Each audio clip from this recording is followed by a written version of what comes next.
the beginning. Yeah, right. All right, start us up. Okay, so you're starting us up. I'm pre-hosting. Look at that, pre-hosting. So it has been a week, and it wasn't as long of a week this time. It's very nice. I actually, it was nice. I kind of remember you guys and what happened last time, so it was a nice perception of time passing this past week. All right, we're continuing our journey in Mythic Odysseys of the Dragonlords. You guys are finishing up your business in Mitros, thanks to some complications at sea. There was repairs needed, and then the place you stopped for repairs that didn't work out so hot. Someone's going to recap better than that before we get started. But before that recap, two things. One, you guys got 2 Fanspirations. T-Pain has donated a Fanspiration to Mythic, and Burning Hound has donated a Fanspiration to Mythic. I want to point out that Prime hasn't gotten anything since before the break. So maybe this is the winds are changing. The winds are changing. They did their thing. They cashed in for the final episode, for that final episode, you know? Yeah, nobody cares about the post game. Nobody cares about the post game. I care about the post game. I wish I could watch it. Oh, it's so crazy. I wish I could watch it too. Don't worry, there's going to be a post game for Witchlight. I think I got some pretty good ideas for post game Witchlight, but it's going to be a break, obviously, and it'll be on a fucking Costco. All right, so let's see. The other thing is our facts. Oh, what's up? What's up? Elliot's gonna open up a Walmart in yes, a while. Please, franchise owners, that would be so good. What's like super? That's gonna be his time skip. What he did. Very nice. All right, we have our Factspiration question. Now, the Factspiration question yesterday was so good. I want to ask it of this group, even though not everybody's here. So, your party is facing down an extra-dimensional being of tremendous strength. Think like all the times that Superman has to deal with this bullshit, right? So an extra-dimensional being of incredible power, reality-warping powers, shows up and it says, you must face me in battle, right? Only 3 of you can fight me, and it is going to be the hardest fight you've ever had. You may or may not live. However, before the fight begins, you must choose one of the 5 of you to be destroyed, to cease to exist. And you must choose one of the 5 of you to not participate in the battle and live. They will go on, their life will not be in jeopardy, they will be spared. And the entity just chooses you, and you must make that decision. Of the 5 of you, which 3 will face the entity, which one of you will be destroyed forever, and which one of you will be spared from having to risk their lives. Oof. Oof. All right. So before you answer that, does anybody got a recap for us with DM inspiration? I could take the recap. All right. It's gonna be Nim who's doing it? It is, yes. Oh boy. All right, Nim, take it away. All right. Well, first off, for the benefit of Aribo, I'll give a description of Nim. So, sitting at about 5 foot nothing, curly blonde hair spills out from under the hood of a cloak. You can see some pointed ears with earrings in them, kind of amongst the frills of hair.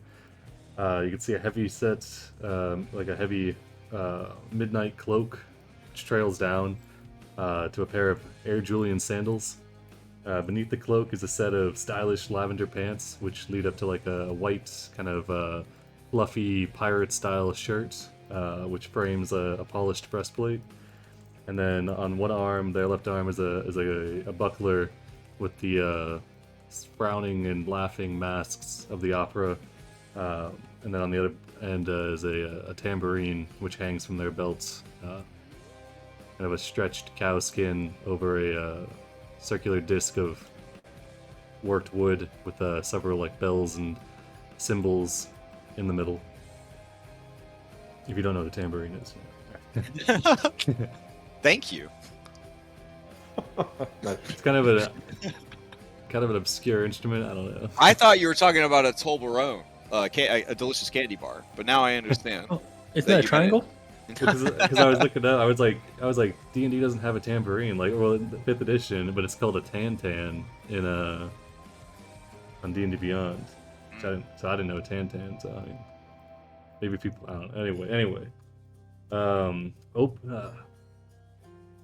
open on Exile Island. The Heroes of Prophecy meets with several prominent exiles that would like to join the team. Among them we have King Stavros, who offers his services as thanks for freeing the island. Calculus, who wants to leave the island to make a life for themselves by helping the Heroes of Prophecy. Pythios, who wants to prove himself and leave the world a better place, and if you ask me, wants to spend more time with Maya and see if she can fill the void that his daughter left behind. And finally we have myself, Nim, who needed a brand removed and a ride off the island. Chandris and Andronicus worked together to administer the oaths and remove the brands. Julian met with Idilla, Agassus's exiled mother. She offers her help with reining in her son, as well as managing the twins' building influence on Mitros, but her methods are a bit extreme, and thus she gets put on ice. Taken to the sea, the Heroes of Prophecy sacrifice the last steer they have, ignoring the cat dog thing shedding everywhere, the rotting mound of sweat and flesh, and the lizard man literally asking to be sacrificed. Either way, Julian's words stroke Sidon just the right way, and the traveling time is halved down to 2 days, and we arrive in Mitros without interruption. Maya prepares to reclaim her birthright by speaking with Moxena, the other infinitely more murderous Medusa aboard, and Maya learns several methods of sneaking Julian, Andronicus, and Sibo into Themis. Personally, my money's on a few dresses and a footstool costume. Finally, we make it to the Siren's Roost, where I can relight some old flames and drive up morale, since, before I got here, the ship was nearly destroyed by a kraken, and then spent a week and a half docked off the shore of Silent Hill. Regardless, I ensure that everyone has a great night, and the Stormbreaker has no shortage of Matrayans chomping at the bit to come aboard. All right. Well done. Go ahead and take the point of DM inspiration. It occurs to me, with the recent change of character, that the question I've asked of you for the Faxpiration would be I very know, this is difficult. bullshit. Yeah. So I feel like a new person would definitely be destroyed instantly. So Yeah, what the hell? we don't have to stash that one for later. We have to stash that one for later. All right. We can just do it based on. Well, I mean, shit. Oh, that's okay. Let's say, assuming that Orin did not leave, or Orin is somehow returned to you, and Nim is not in the equation. We can answer the question that way. All right. Does anybody want to answer that question? Going once. Going twice. We should draw straws. Somebody has to back answer. to Faxpiration. Nobody wants to. This is one of the ones where it has Okay, to. so it was somebody has to get destroyed, someone lives, and 3 fight. Yes. And it's an important fight, so you still want 3 good fighters. You still want 3 good fighters. Answering this in character. Man, this would be a hard thing for mine to answer. It's on the hard list. It's on the hard list. The hardest list. It's on the hardest list of questions.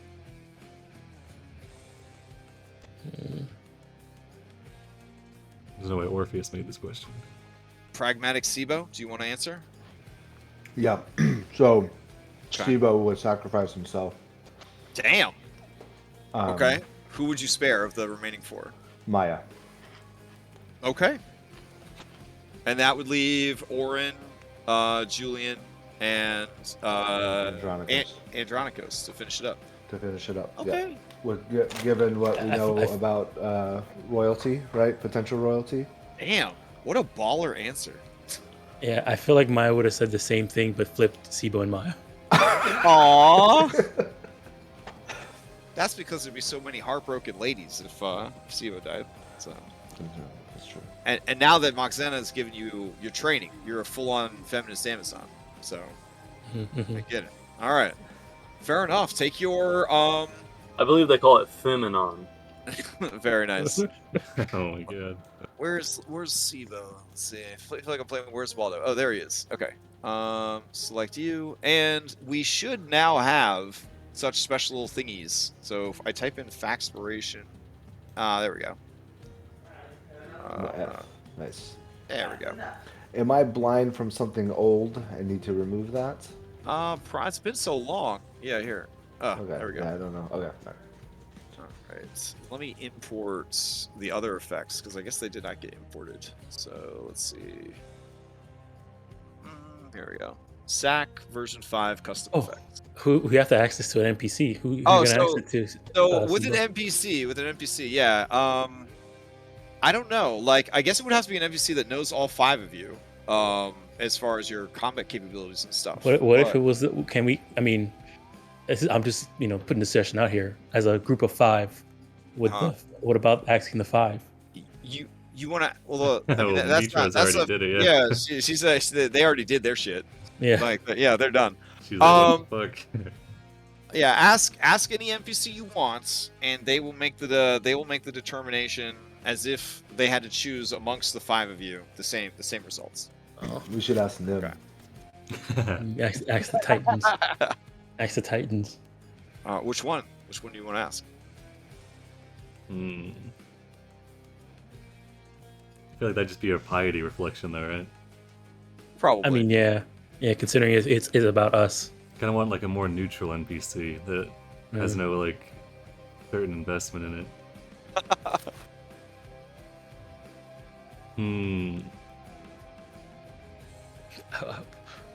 If we ask King of Castus. Ooh, a Castus. Ooh, that's a spicy that. one. Oh shit. Okay. Oh man. Okay. Assuming he could remember Andronikos, King of Castus. If he had to choose one of you to die, to be destroyed forever, one of you to be spared the battle, and then 3 of you to fight. Oof. Man. God damn, that's hard. As like a low-key racist and classist, he doesn't really have too much respect for Maya. With Maya being a woman, a Medusa, a druid. There's like a lot of things he doesn't like about you. Yeah. Sibo is a foreigner and a small folk, but he's got a pretty good reputation for having a sharp mind and some skills, and he's associated with the Oracle very closely. Julian, I think he feels is a bit of a braggart. I think he'd probably destroy Julian. Yeah, I think he'd destroy Julian. Taking the easy way out of Castus. Yeah, he would definitely destroy Julian. I think he would spare someone not out of kindness, but because he could only field 3 people against this great enemy, he would try to pick who he thought were the 3 strongest people. So he would definitely keep Orin, because Orin has Lutheria powers and was trained by the Mitros army. So, I mean, obviously he's well trained and he's got God backing.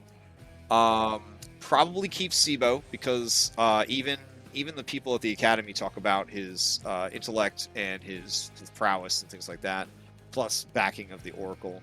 So then if it came down to Andronikos is his wife's champion, and despite a lot of the shitty stuff that he does and says, it's still his wife, and I think he would probably, Maya, I think he would spare you,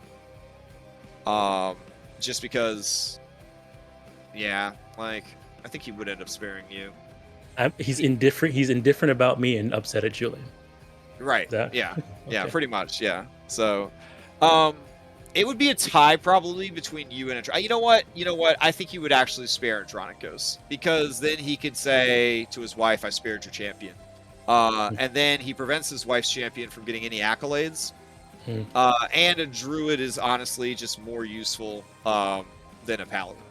So, I mean, paladin's cool and all with the smites, but people know about Andronikos' rules. That's a fact, though. I think that's just a fact across every fight we've had. Yeah. All right. There's that one time on Fire Island where he was he was a fucking living god. Yeah, he was just a living god. All right. Frame that shit. That whole episode. Wow, that was a pretty big mental exercise there. Okay, so with that out of the way, we will resume our session in the city of Mitros. So just let me know what you guys are gonna do. Nim is hung over on the boat, hanging out, waiting for us to leave. All right. Where's the?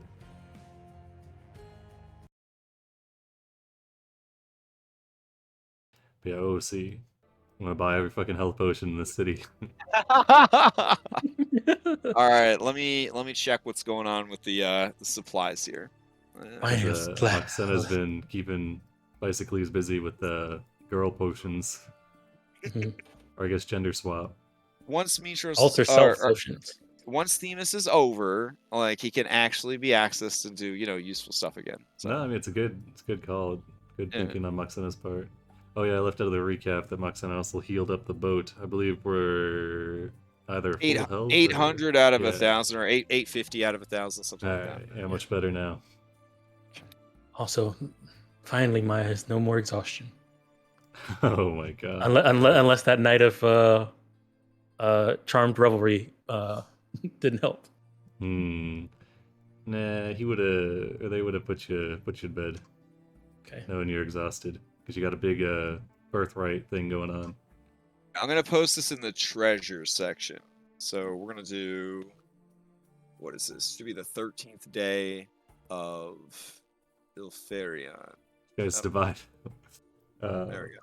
Somebody should really take... somebody should probably have that shard. That's probably Julian. Probably take that shard of the Nyx from the Ohlen loot. Maybe Julian the Chimera Trident. Oh, yeah, we never split up Orn's loot. Yeah, Sibo, the breastplate, you could get another +1 AC, and then it's giant Titan Bane. Oh, nice. All right, yeah. I can let me see if I can send it to you actually. Oh, it's not on Mopses.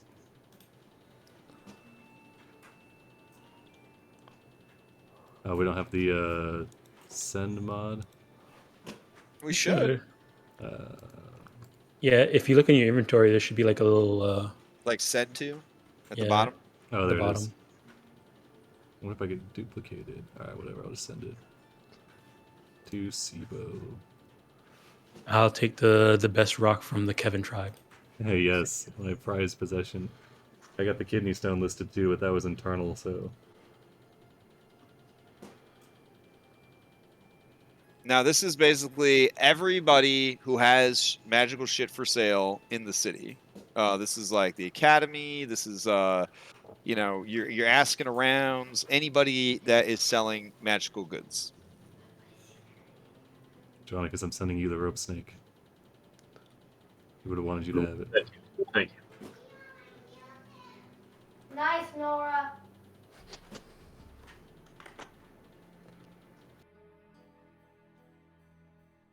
Let's see. Then we want this +1 sword that ignores shield AC.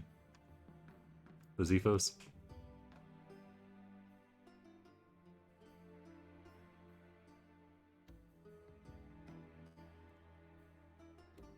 The Zephos count as a longsword? It's a short sword. A short sword. But it gets a +1 and it ignores AC from shields. Sadly, I can't use short swords. You use long swords, but not short swords? No. I was wondering if it would be considered like a scimitar or not, but. Oh, okay. That's true. I think it's short. Either way, but it's probably weapons are probably better off with Andronicus or does Nim? What class is Nim? Who knows, man? Oh, who knows? Okay. Nim is an unknown race, an unknown gender, and an unknown class. All right. Artificer. I mean, I guess after you wake up, I believe you would know that you were charmed. Let's see. I think it explicitly states. I don't think that Glambard. I don't think that actually ever reveals. Enthralling performance. Let's see. Well, charmed in this way. Okay, yeah, no, it's not the charmed person. So I guess only Julian would know that he was charmed because he was directly influenced. But he's not here right now. Yeah, have fun at the happiest place on earth. Oh, I want to be happy again. Too bad. All you can Yeah. do is. Oh man, I Play also. it. Oh, never mind. Oof. How expensive that is. Alright, I think I sent over all the good stuff. We got a whole bunch of miscellaneous stuff though. So I'll hold on to this breastplate, but I can't. Oh yeah, use it. that obsidian steed, that's from King of Cassis' personal collection. He's trying to get some money in his war chest for maybe an upcoming war with the Regia. Sounds pretty spicy. Maya, do you have a +1 shield? No, but it has to be made out of wood. Oh. Sibo and Andronicus both have +1s, right? I have a +2 shield. Oh, dang. Big man over here. Yeah, because I'll I wait tried till, to feed it to the hand, and he munched it up and sent it back to me with the additional. Yeah, he likes What's that a stuff. +2? My I shield. have a +1 shield up for grabs. Yeah, I've got that's the same thing I've got from Vulcan. Alright. I can't use the breastplate because I'm full attuned. So, and I already have a +1 with You my can mithril, so. you can wear it. Breastplate, like armor wise, I've got that You fucking can like plate skin. So I believe you can wear the breastplate and still get the +1, right? You just don't get the charisma or the disadvantage. Oh yeah, so I have a +1 mithril. It just doesn't have anything extra with it. So Oh. I'm already there. Yeah. Maybe Julian then. Yeah, I'll I hold mean, on you to could it. always. So if we're doing action and like for tuning, you could always have it on, and then if for some reason you ever needed it specifically, Like if there's a Titan or a Oh, yeah, Giant remember, around. it takes an Yeah. hour to unattune to something, so you can attune to Right, it. so I'd have to sit. So my stalwart shield, right, my cloak of protection, and my rod of the pack keeper are my 3 attuned slots. So I kind of always am full up now. Right, cloak of protection, yeah, requires attune. Yeah. Yeah, those are my 3. So I might, to your point, I might as well wear it. And all right, that's what I'll do. I'll wear it, but I won't attune to it. All right, that's everything that's for sale in the city of Mistros. Knock yourselves out. Nice. See something that Nim would want, but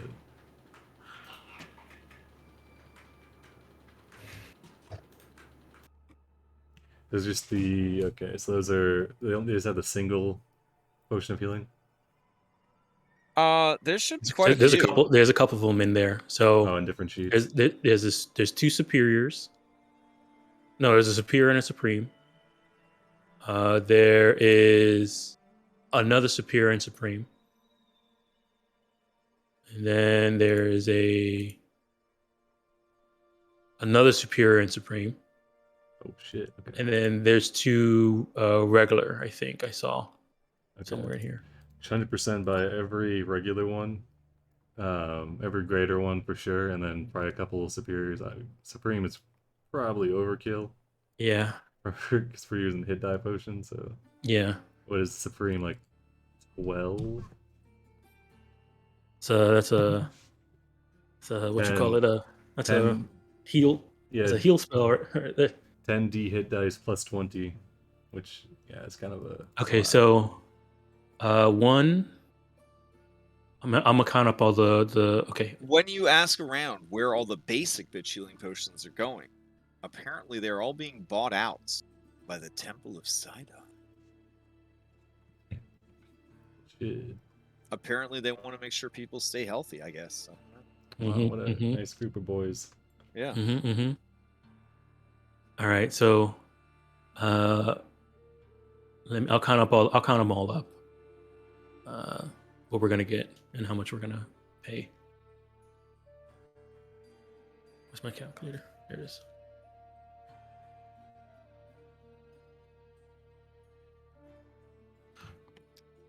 All right, so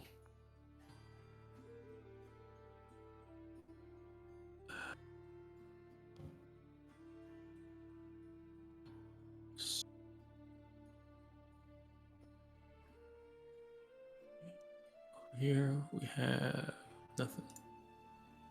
This one. We playing it that you can cast a Scroll of Misty Step as a bonus action? If the casting of the spell would indicate a faster casting time, then yes, I guess you could cast it faster with the scroll. Okay. That might be good just to have. But it still requires, the hand action economy of, item interact, getting the Pulling scroll that, out, that kind of stuff. Yeah. Obviously, you just, just stick the scroll in your potion bandolier for easy Just access. shove it in but there. You still need a free hand. Yeah.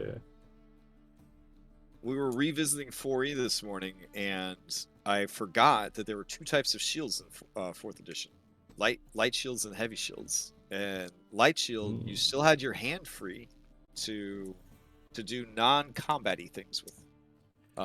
They have tower shields in 4E. Nah, I don't think they ever had tower shields.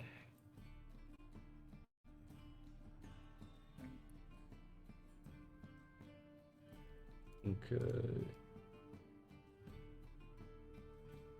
Okay, so it looks like 1, 2, 3, 4, 5 basic healing potions. File those 250 for sure. All right, and then 1, 2, 3 greater, and then 1, 2, 3, 4 what you call it, superior. So totaling up to 2,500 in potions. I mean, it's a lot, but I mean, we'll be set for a while, I think. Plus the 4 I make every day. You said 5 BBs, 3 greater, 4 superior. Yeah, 1, 2, 3, 4. 4 BBs.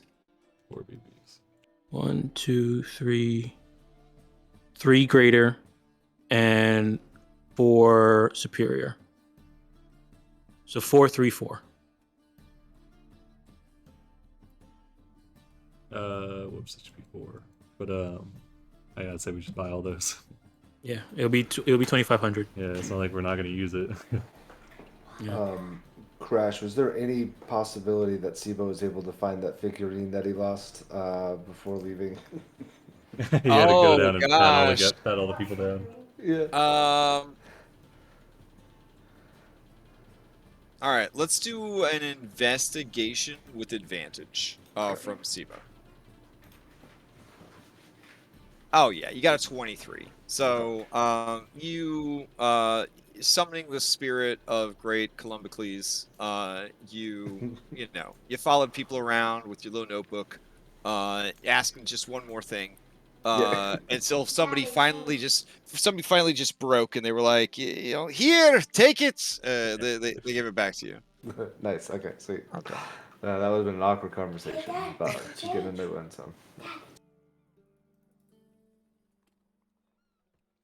Let's see. He's proud of you. He's proud. Oh shit! Glyph of Warding Scroll. That's a pretty good spell. What? Glyph of Warding is a free landmine. I do have a question. And it's probably for Moxena and like all the other Amazons around here. What is kind of like the normal armor for Amazons? So you're familiar with Xena, right? Yeah. Yeah. So they favor studded leather or scale or breastplate. Yeah. Though you But have they only cover the breast. You have heard of very dark, powerful, mysterious warriors that dress in armor that is like black enamel plate. Okay. Yeah. I was thinking maybe I could have somebody. They're supposed to be essentially the royal guards of the queen. See, I could find somebody to rework this armor. Oh, okay. The crab armor? Yeah, to make it look less To look less crabby? and more Amazon-y. Okay. It is If- so if- dumb that Ioun stones take attunement. So fucking stupid. Look, Honest- I have to explain this all the time. Certain magical items are like status symbols. Ion stones are status symbols in the 5th age of magic. You see Like, something with Yeah, those but I mean, glowing, like- you're like that guy's like not using shit for his other magic items. The Yeah. cool shit was like if you had like a bunch of Ioun stones floating around you and stuff, and they all provided. You can only have 3. You can only have 3 now. So fucking dumb. listen, I spent my morning relearning 4th edition D&D, where you literally had a magic item on every part of your body by level Hell 3. yeah, that's Path exactly of how exile it shit.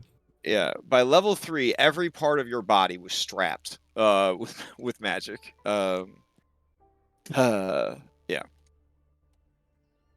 All right, I would recommend we get the Crown of Madness and the Glyph of Warding scroll for sure. This could be. Crown of Madness isn't that great. But If you give it to Nim, it could be pretty good in a couple of niche scenarios based on. oh yeah, niche scenarios it'll be fantastic, and having it as a scroll where you don't have to actually have it like learned or prepared, yeah, it'll be great. But as Yeah. not a scroll, That's why I didn't it's not- prepare it's it. not Yeah, good. I didn't take it on the bard. But I mean, if we want to spring for the scroll, I mean, and I mean, bards can cast Glyph of Warding as well. Just throwing it out there. I mean, you're a bard; you can cast anything. Oh, kind Depending on of the true. level.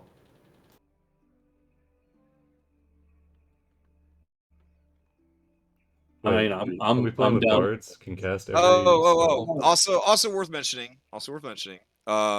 While you guys are shopping the marketplace, you do see Pythor and Kyra and the giraffe, Winky Face, kind of walking through the city and checking things out. So Nice. we should probably get that scroll of alter self just in case. Yeah, probably. Yeah, I mean, bards Case can the, cast anything, right? Because being able to cast scrolls is being able to cast the spell at any point. I And mean, you I'm add the a secret. bard. I'm a bard enthusiast and a bard sympathist, so I allow bards to cast any scroll. Oh shit. yeah. But I mean, right here, magic secrets. Choose Yeah. 2 spells from any class. Yeah. So, I mean, like you have access to literally every spell. Damn, bards even better than I fucking thought. What the hell? and they're ritual casters, Yeah. which there really aren't a lot of ritual casters in 5th edition. I hate that ritual casting is prepared for like everybody except for wizards. Like, I hate it so much. Like, if it's on my spell list, I should be able to fucking ritual cast. Yeah, but I would say wizards need something, but honestly, they're so strong. So Mentally I'm, so I'm struggling a little bit tonight with 5th edition after spending my morning in 4th edition. I'll be honest. I'm like, oh yeah, I'd that's like how. to use my daily power. And Yeah, I'm right. doing this. Dude, those daily powers were ridiculous. So we built a sample character to kind of refresh, and we built a level 1 warlord. Their daily ability gave everyone in the party 9 temp HP and did, I think, double or triple damage on an attack roll. So they hit somebody so hard that it inspires everyone around them to get 9 temp HP at level 1. Yeah, I was like, it was a different time. It was a different time back then.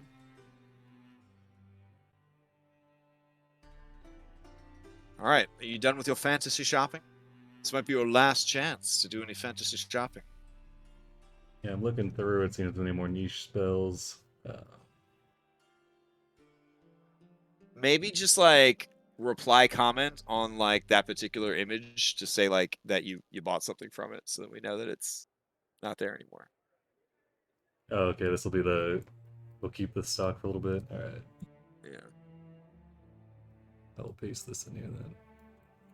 Yeah, pretty much just all the potions and then those the 3 scrolls so far, right? Yeah. Yes.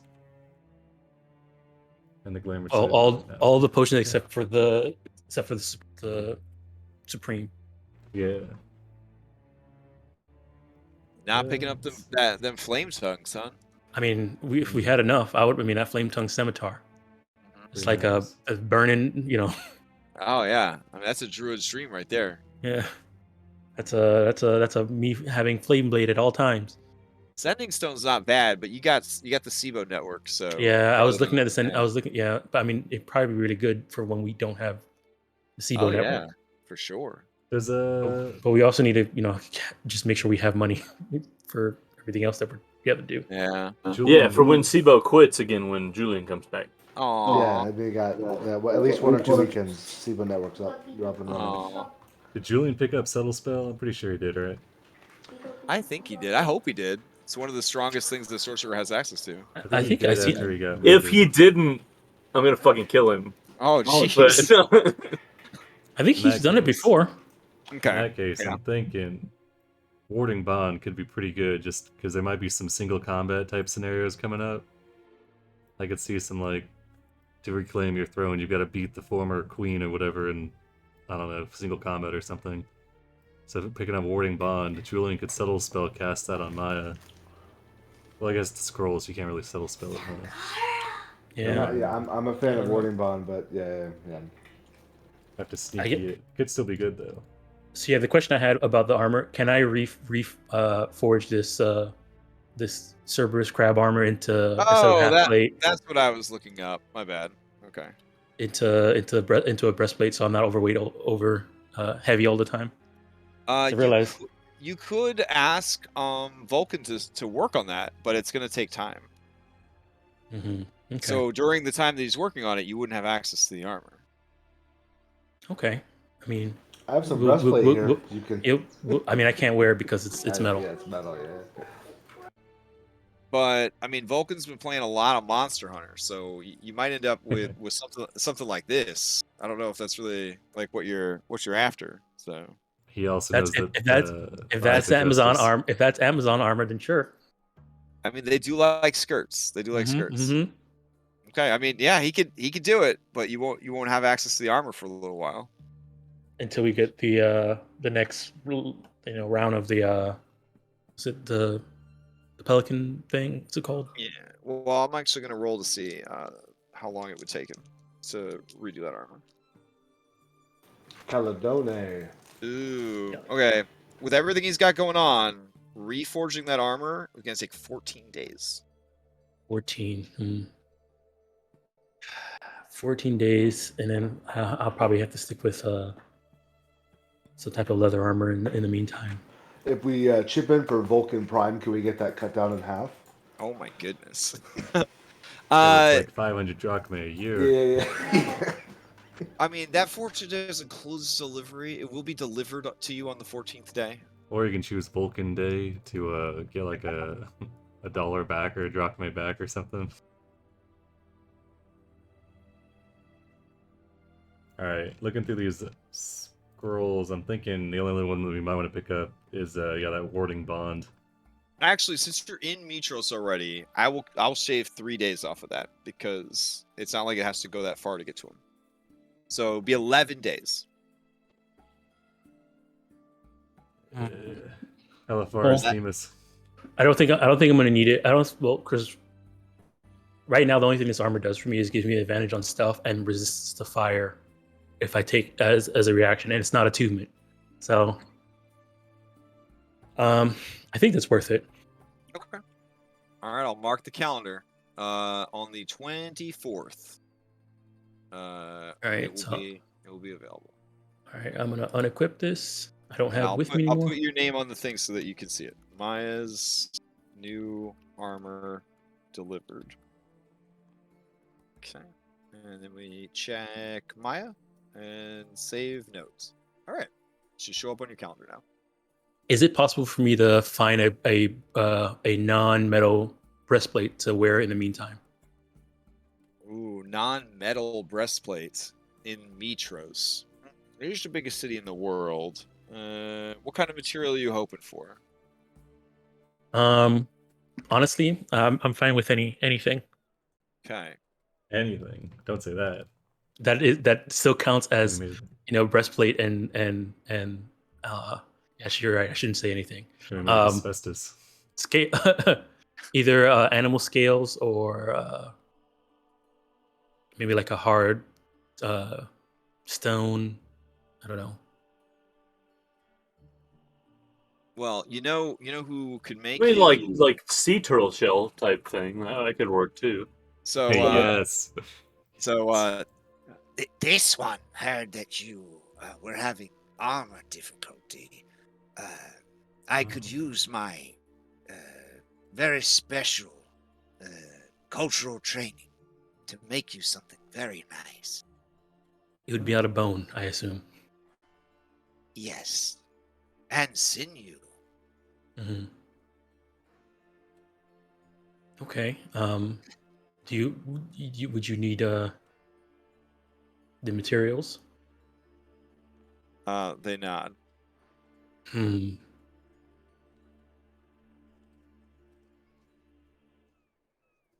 I don't know if we have any bones of anything around here, but I could probably find. It's probably a butcher. I mean, he points at that giraffe. No, we can't harm that. Nim's next to you, holding like a bag of frozen peas to their forehead. Kind of nods towards Georgos. Yeah, he nods vigorously. That one definitely has the bone structure to support such a project. Yeah, they're in there somewhere, I'm sure. You probably wouldn't even miss them. Maya has a slight thought of using her behemoth, and then second guess. Oh my god! Then doesn't then second guess. Yeah, that herself. would work. That would work great. Yeah. Amazonian's like, oh, you found one of our sacred animals and you turned it into a coat. All right. Hey, Well, come on land, Cruella. Okay. you could purchase like a few oxen, and then he could fashion it out of that. The problem is, it's going to be like bone, so it's going to be a bit more brittle and a bit more fragile than, what you would get from like ironwood or something like that. And by being brittle and what does that mean? Ooh, what does that mean? So bone equipment, essentially, if you if you like suffered like a critical hit, we might say Mhm. that the AC drops by 1, Okay. until it gets repaired, and it would be Okay. it would be like a cumulative thing. Yeah. Okay, And okay. vulnerable to bludgeoning damage, of course, because bones. I mean, not vulnerable. No, Oh yeah, no, because no. skeletons. Yeah, you're right. You're right. But yeah, he can basically patch you up something there that could work. At least in the meantime. So like something like that maybe.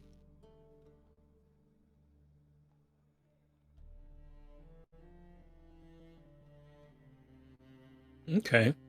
I think that might work. Okay. All right. Well, bone mold armor. No, that's a whole different thing. See, All right.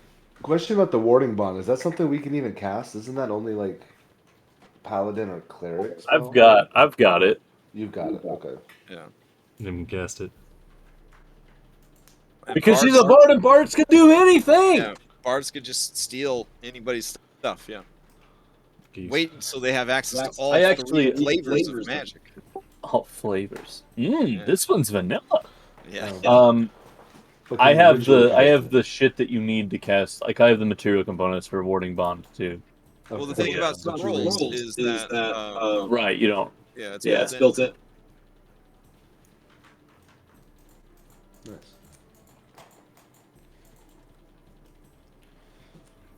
I mean, you can cast it without it, but I'll just be wearing my platinum ring over here. Like, look at these fucking peasants.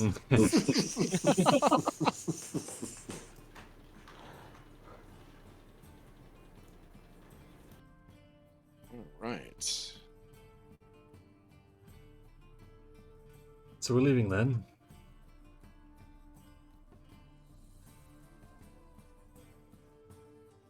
I mean, sounds good to me. Hmm. You heading out? Going once? I'll do my Going bones. twice? I guess so. Yeah. We got the potions. We got the scrolls. I got this armor. Is there anything else anybody wants to get off of that list? Look, Does anybody I need didn't to- see anything. Does anybody need to get spell casting materials for summonings or anything like that? Well, I think I'm think so. good. I mean, we might want to grab some more diamonds while we're in town. Have we done that yet? Ooh, we did not. We didn't really use any the last time. Oh yeah, we didn't end up giving them away, did we? No, yeah. Do you want to see how many diamonds are available? What do we have amongst ourselves currently, diamond wise? Yeah, Nico and Maya. There are five. 700 drachmae worth of diamonds available for purchase in the city of Mitros at this time. I think we have So five we have- 100 drachmae and one 300 drachmae. No, so we have one royal, which is 300. 300. And then And I I have think- 100. Yeah. Are we grandfathered into the old style of bringing people back, or are we in the new where it requires the very specific component? In this It- particular setting, it requires stamp of approval from the goddess of death. So, you know, you provide the material components the spell says, but ultimately she can reject the request. Okay. I just know that you added in like the different like specific requirements. For Oh each yeah. specific The spell in special, world patch. diamonds and all that stuff. Yeah, Yeah. those would certainly help. It really comes down to in this particular setting the piety more than anything else is what Okay. they're. Yeah. So it would help, but probably not enough for like Maya. Yeah. Well, you gotta think about it this way. In ancient Greece, a champion of Hades, like that's a pretty good situation, right? That's the zealot barbarian right there. Like, you can't seem to kill them. They just keep coming back. But if you aren't on good terms with him, you better hope you don't die, right? Because then you fall under his domain and his dominion. So, yeah. But you guys are on great terms with the god of death, so that's fine.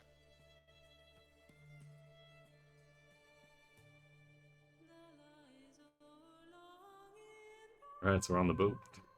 I mean, no god would be so petty as to hold the power of their domain over your heads. Like that'd be ridiculous. That'd be like some ancient Greek shit right there. So Just right for an All right. HR complaint. yeah. Alrighty. Let's see. Set and sail. Oh, did you guys want to spend any money to purchase sacrificial animals while you were in town? Probably. Okay. Could probably, I think we briefly talked about it, but maybe supplies for mounting some sort of, I guess it'd be more of Maya's call. Do you think we need any sort of supplies for, Yeah, saddles. yeah, stuff like that, or, I don't know, like weapons for the Amazonians? Yeah, you guys should, okay, so yeah, we should since you guys are going to be altering yourself to look like, to be given, we should probably get armor that you guys can wear. And probably chakrams.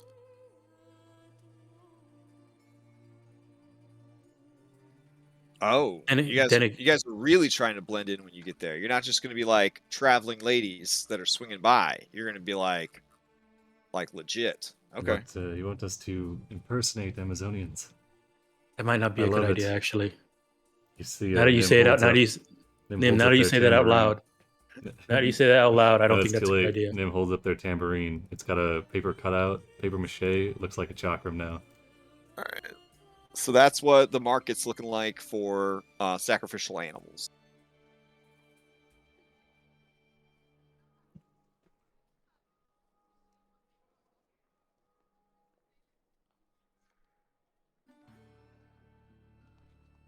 I mean, now that you're exploring sacrificing to Sidon for faster travel times, I thought you might want to know that there's different types of gasoline you could be putting in your car, you know? So if you really want to take care of your engine, I mean, black oxen is pretty nice.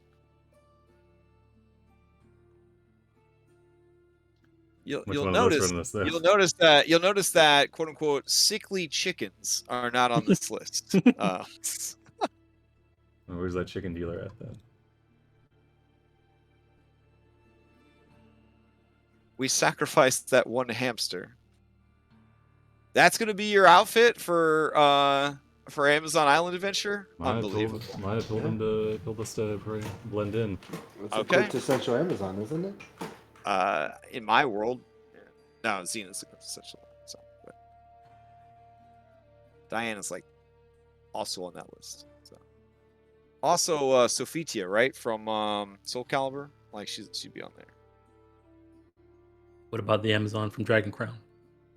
Oof. Yes. Okay. Man, I want to go to Themis like real bad. So, The fucking Walmart Wonder Woman outfit. What? That goddamn cave. wow. I forgot how cool looking Sophitia was. There we go.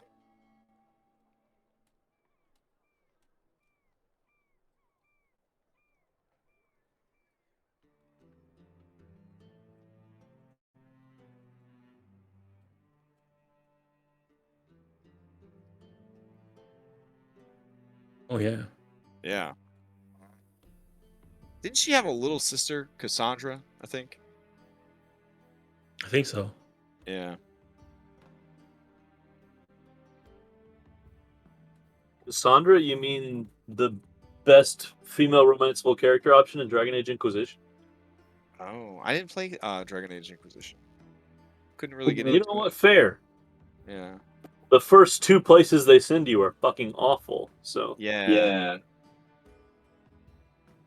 And it gets better after that, but like 90% of the people that play it didn't play the rest of it because the first 2 parts were fucking trash. You're Yeah, guilty on I was that like- one. Yeah, I went through the first area and I was like, whew. Well, as long as it gets better in the next... Oh, I'm done. Yeah, the second area is the worst area in the game. So I had high hopes because I made a big muscle lady. I made one of them ogre ladies or whatever. nice. Yeah, I was like, man, this is gonna be good. And then I was like, never mind. So, it's just trying to be Burning Crusade. So, okay. Did I give everybody their alter self juice?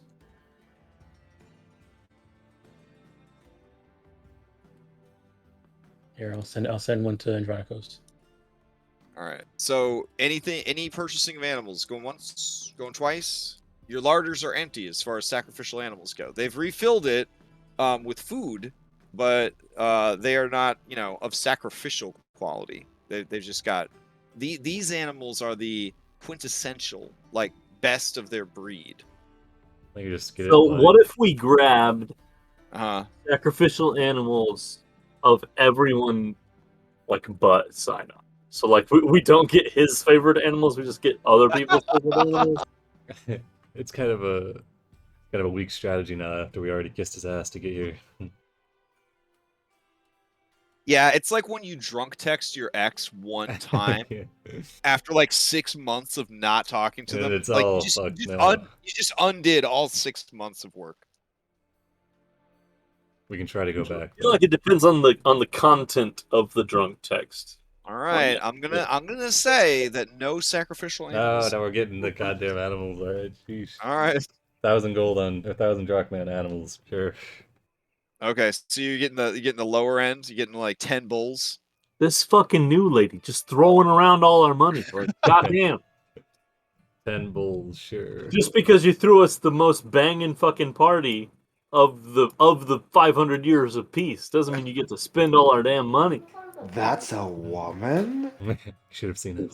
They, sorry. Should have seen how far 8,000 drachma went before. Alrighty. Inflation. The true economy is in shambles. Oh gosh. All right, that's gonna be rough. So, without sacrifices, your journey to Themis is going to take 5 days.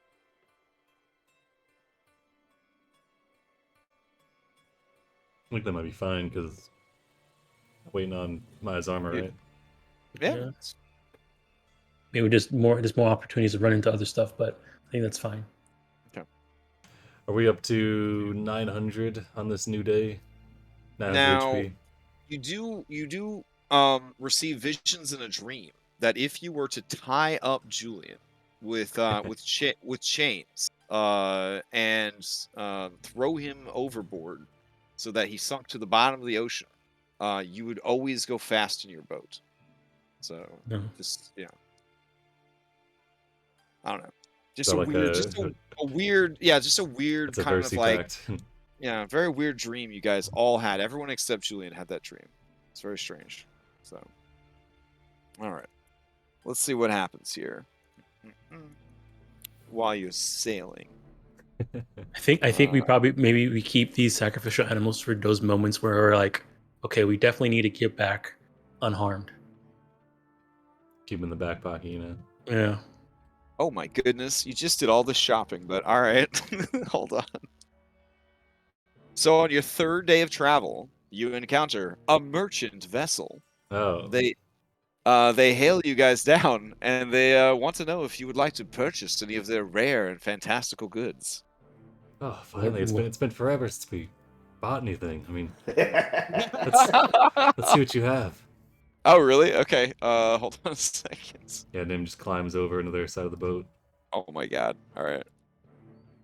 So let me advance the. Oh, let me put on some sailing music. We're not in the city anymore. Jeez. Maya and Andronicus, should we limit what Nim is spending of our? I mean, I thought it was going out of there. We didn't. It wasn't our money that spent all that on the Scion's Roost the other night, right? No. Nim had wealthy contacts in the city that they tapped for the $8,000 blockbuster party.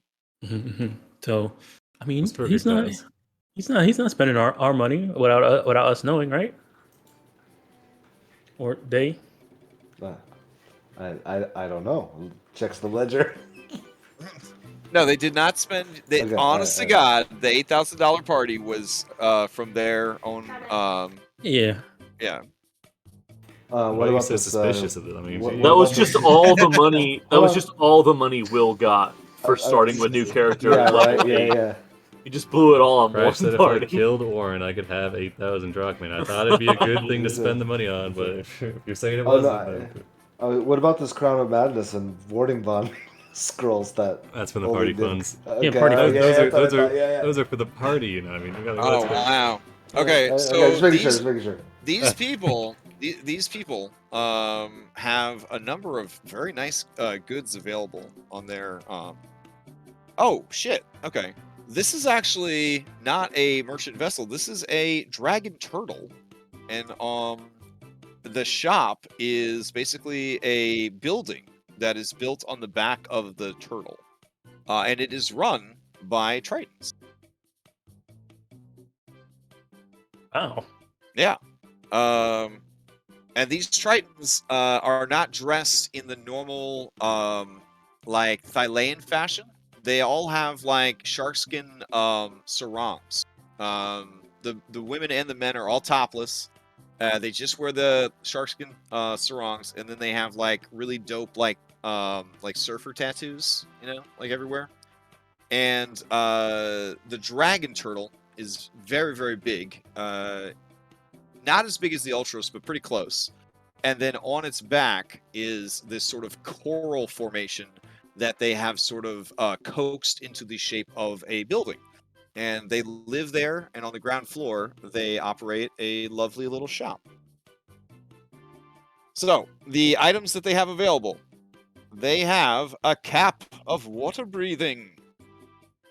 Oh, I guess I should put this in your treasure thing, so you just know. All right, so this is actually a recurring random encounter throughout this game. We just left from shopping, and Yeah, our I random know. encounter was shopping. This is how you know I'm actually honoring the random encounter table, because if you know me, you know I hate fantasy shopping. So, all right. They have a bronze griffin. Holy shit. The bronze griffin is 8K. Oh, like figuring the wondrous power? Oh, yeah. God damn. They got a cap of water breathing. And the cap of water breathing, it just looks like a really dope tiara. like with all sorts of like pearls and like fish scales and stuff like that. All right, and then let's see, they've got Mariner's Scale Mail, and that's made out of it looks like sea serpent scales. It's pretty dope, and that's 1550. And let's see, they have. Oh, that's kind of cool. Not particularly useful, but pretty cool. They have a vicious glaive of the waves. Got a So lot it's going just on. it's just a vicious glaive, but when you are wielding it, you have a swim speed, and therefore you can use the weapon underwater without any penalties. And that is 800 direct rank. That sounds like something that would be really cool on Andronicos when he needs to go like all out with two-handed stuff. But too bad it. Wait, so if I were to have that, and my base swim speed, and the swim speed given to me by my coral sword, could I go like 100 and... Well, I guess it would be... Could I go 90 feet Oh, around no, in the water? it just converts your land speed into a swim speed. Ah, You know, Yeah. Sad. But it looks really cool. It's like got like a semi-transparent blade that looks like it's made out of like magically coalesced water that was then sharpened into a razor's edge. Does a glaive count as a? Oh man, too bad Oren's not here. It does count as the spear, yeah. Yeah. But you wouldn't be able to use a shield anymore.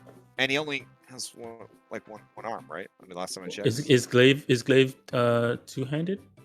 Yeah. Yeah. Oh, okay. Never mind. Is it require attunement? Oh, does it require attunement? The Vicious Glaive of the Waves does not. But in order to get the swim speed, you have to be wielding it. So you would have to have it in at least one of your hands. Also, you a small boy. I don't know if that impacts the glaive or not. Is it heavy? yeah, it's got heavy, so it Yeah. would. Oh dang. Okay, alright. That'll be alright. Don't worry, the smalls are fighting hard for 1D&D to just let you guys do whatever you want. So.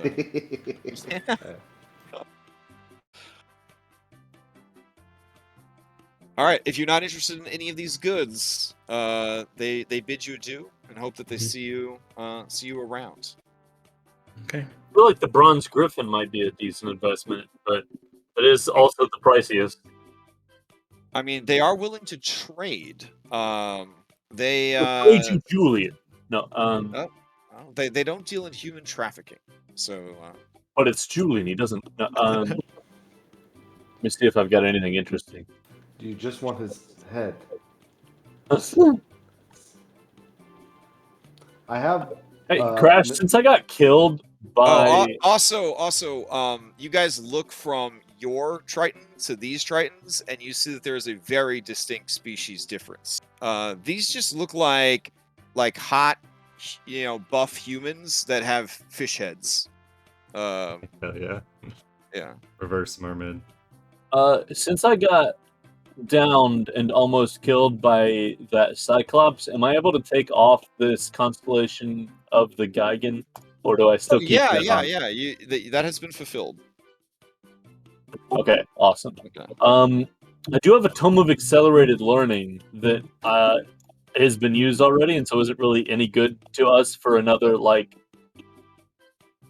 Oh no, it's 100 years before it recharges. Or for like another 99 years. So we could trade that towards things if we want to. I also have Tobey Maguire's Spider-Man on VHS, which just as a novelty, I feel like is probably. Wait, why the fuck does it say four things? Well, I was thinking more like that, but yeah. I like yours a lot too. I like That's the well-dressed shopkeeper.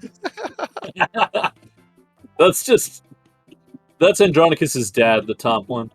Oh, nice. Get out there and play sports ball, Andronicus. You're gonna do great. I know it.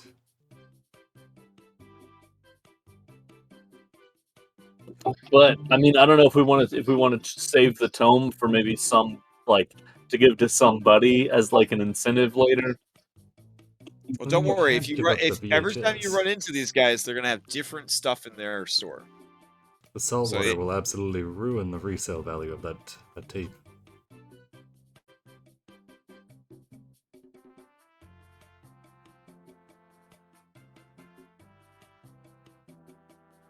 okay, that they you know, they're Yeah, enjoying it's this, what- but they what feel we like want. there's just no business happening. They say, Yeah. I don't That's think. true. if you have something you want to sell, they're definitely interested in rare and unusual goods. Just out of curiosity, how much would they offer for the Tome of Accelerated Learning? Let me see.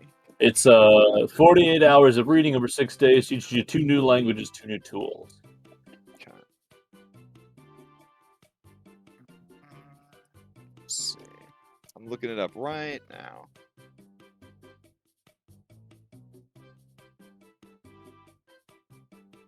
Ooh. All right. Given that it's used, they are willing to take the long-term investment on it.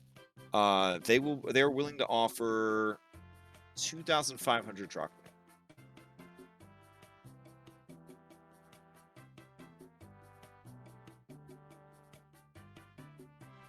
$3,000 drachmae. Final offer.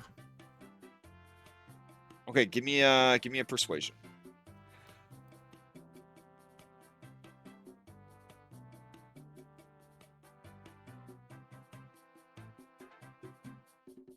Okay, okay. They part with the 3,000 drachmae for the token. All right. Right. Wanted to sell it, right? Yeah. Oh, good. after the sale is done, Nim turns over and says, Oh wait, shit. Am I supposed to have 4 polyjuice elixirs? I don't know how I got that many. "No, I sent one to each to everybody." Okay, I already had 3 apparently. I don't know.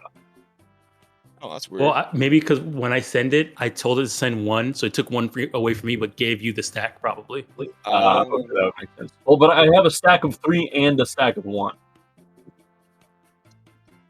Okay, that's strange. So I had 5. do each of you have a stack of 3? I thought I just gave them all to Maya. Yeah, you gave them all to me, and I've been sending them out. But because I okay. have a stack, only I have think one. when I send one, it sends the stack and And takes one away okay. from me. Gotcha. Either way, it's good now. Everybody should just have one. All right. In that case, you continue sailing. Does anybody not have one? Do you have one, Nim? I know you probably don't need it, but Well, so yeah, I don't think Nim really needed one. They do not have one. I'll send one to you anyways, just in case. All right. You shouldn't need one, Nim. But you know, I guess it's not a bad idea to have one.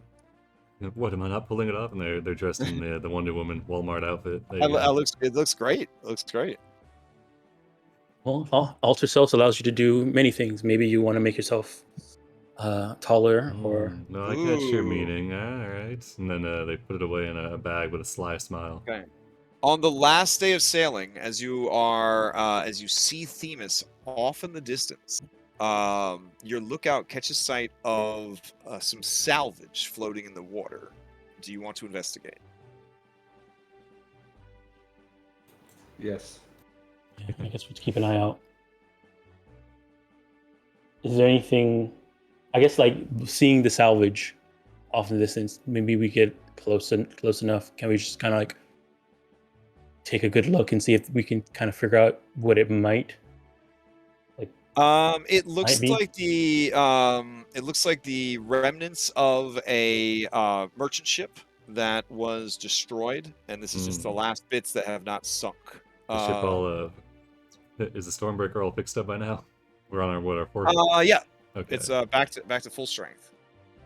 Nim looks to Andronicus, the captain, I guess. What was that? Nim looks to Andronicus for your call. I'm not gonna lie, I was putting away clothes. Okay, Oh. there's Oh my some God. salvage off the coast of Themis that you guys have encountered. It looks like the remnants of a merchant ship that was destroyed. If we inspect it, do we see like, I see that spear, that's definitely a Sidonite spear? Or does it look like they were attacked by the people of Themis? From this distance, you know, it just looks like wreckage. Wreckage. Just like clumps of ship and crates that are barely staying afloat. I would say drop the rowboat and get in closer, but don't necessarily get on anything yet. Okay. All right. So as you row closer, you can see that there is a crate that is still intact and is just kind of bobbing precariously. Like any minute now, it's probably just gonna sink to the start sinking beneath the waves. Everything else is just general debris and wreckage. Yeah, I'll dive in, push it over. Okay. It is very heavy because the crate has started to fill with water. You realize that the crate had very small holes drilled in it. I try to rotate where some of those are up top. Okay. All right. You strong boy with the swim speed, so you bring it over to the boat, but it is going to be too heavy to bring in. This is a rather large crate. It's about maybe 4 feet by 4 feet cube type situation. And it is completely nailed shut. Normally, it would be almost airtight, save for these holes that are drilled into it. So, generally in the shipping trade, a crate like this would hold some kind of perishables that they wanted to keep fresh. I will. Who else would have been like rowing in the boat with me to Whoever get there? whoever you wanted to bring that could fit in the jolly boat. Okay. Well, seeing that there were crates and shit, it probably would have been somebody that was pretty strong. Okay. So I definitely know. Yeah. Evo. Okay. Yeah. You've got Giorgos. You think this guy. orange in that? You think orange in that box? I doubt it, but there's only one way to be sure. Me and Nikiforos will go on the bottom and like keep it from sinking, and then we want somebody up top to like pry open the lid. Okay. Yorgos just rips the lid off. That works, big guy. Okay. It's not orange. It's just a dead person. Oh. What does Cred do? Cred's in the boat. Oh, yeah, probably. Yeah, Cred peeks in and he blanches and turns away. And he says, "It's all dude, it's all bloated. It's like cheese." And Yorgos pulls the body out, and you watch in horror as all the flesh just sloughs off of the bone, like cottage cheese. Tasty. Anything not dead and rotted on it? I mean, yeah, you can start looking through. You can look through the soup. Yorgos, why don't you give it a little pat down there? See Okay, if there's anything interesting. So he reaches around and he feels around in there, and he pulls out a bag. It looks like a backpack that's very waterlogged.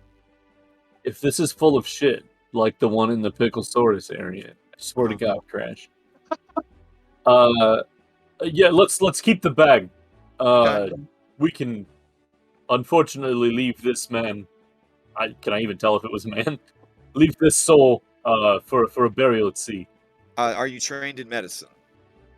No.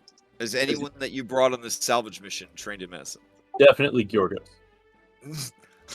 That is a negative. He has 2 skills. He has 2 skills. Is it athletics and intimidation? And it's athletics and survival, actually. Damn, I was close. Yeah. He's an expert in survival. Ironic. He's invincible. I mean, he was a great hero in life. He was He's also dead. Yeah, well, you know. Can't win them all. He's doing his best. With Giorgos on the boat, how many other people could be on the boat? Well, no one else wanted to be in the boat. Fair.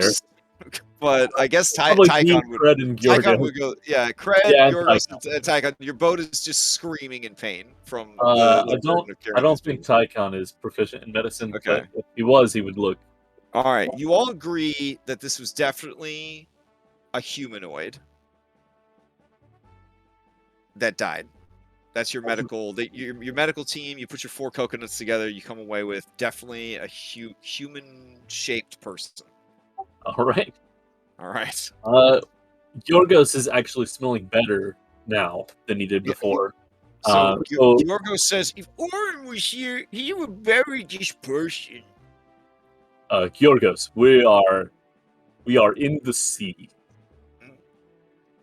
I other than just putting him back in the sea, there's not really any. But if he Yep. doesn't have his Dude. lepta, he won't be able to pay for the ferry. That's true. Where traditionally would you put lepta on something that is like Under a the pile eyelids. of mud? Eye sockets. Put it in the eye Under sockets. the eyelids, yeah. Just Yeah. in the sockets? Okay, yeah, Yeah. I will part with 2 lepta into his eye sockets. And then put him back in the box and let the box sink to the bottom of the ocean. Yep. Okay. But you take his stuff though. We do take his bag. Okay. All right. Confirmed. All right. You head back to the ship. The waterlogged bag contains basically standard adventuring gear. But all of it is just badly waterlogged. But anything It's a from it- crowbar that he could have just Yeah, used yeah. to get out of the crate. it does not have a crowbar. But it did have 1 basic bitch healing potion. Oh, nice. Yeah. And 50 feet of waterlogged rope. And nobody wants that anymore. I'm up to having 150 feet of rope now. Okay. Don't forget about the Would rope you- snake. 200 would you have- feet. Would That's you have true. mentioned any like what you guys found when we got back? Yeah, like, yeah. The I mean, body. because and I all was that thinking stuff? somebody would ask, and we just thought Yeah. it was Yeah. dead So- already. When you describe it, I would say, I do know there was some hunters that used to capture animals in the old wood, and they used to put them in crates with holes in it to transport animals.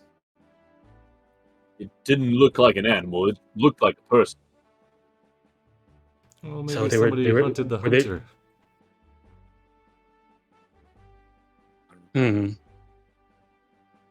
A ship carrying a person in a crate. Was it a man or woman? Yes. It was a person, Maya. There wasn't really enough left to tell. It had 2 arms and 2 legs, and the articles put some lepta in the eyes. Okay, that's good. Oh, Just like Oren would have done if Oren was still here. yeah, definitely like Oren would. So, since Oren's gone, I thought this might be a time for me to step up. So, I got a disguise for when we get to Themis. And they reach into their marsupial pouch, which is just like a cut in their body, and then with a horrible squelching sound, they pull out a wig they have fashioned out of rope, and they place it on their head. That's really something. Mm-hmm. And whispers down to Sibo, like, is this Are like a charity thing that you- you guys are doing for this You this could guy? call or- me. You could call me Gina. Yes. Georgos. It's short for Georgos.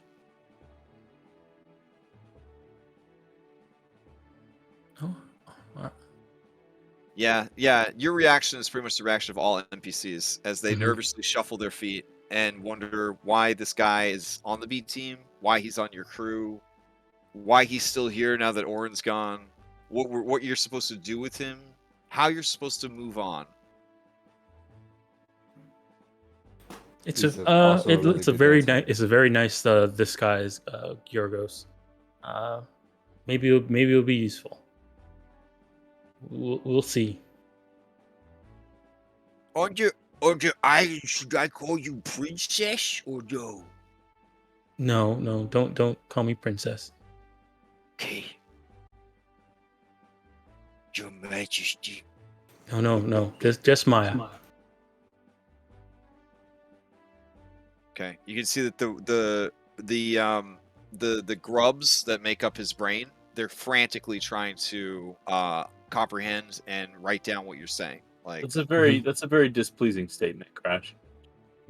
Think The like, grubs that make up his plane. Boogeyman I don't from like it. Nightmare Before Christmas. okay, he just sort of wanders off at that point. Well, as you water off, Maya turns to the rich group and says, "I wonder if that was if they were like transporting slaves for the Amazons." Could be. Either way, you're gonna have to burn that jolly boat.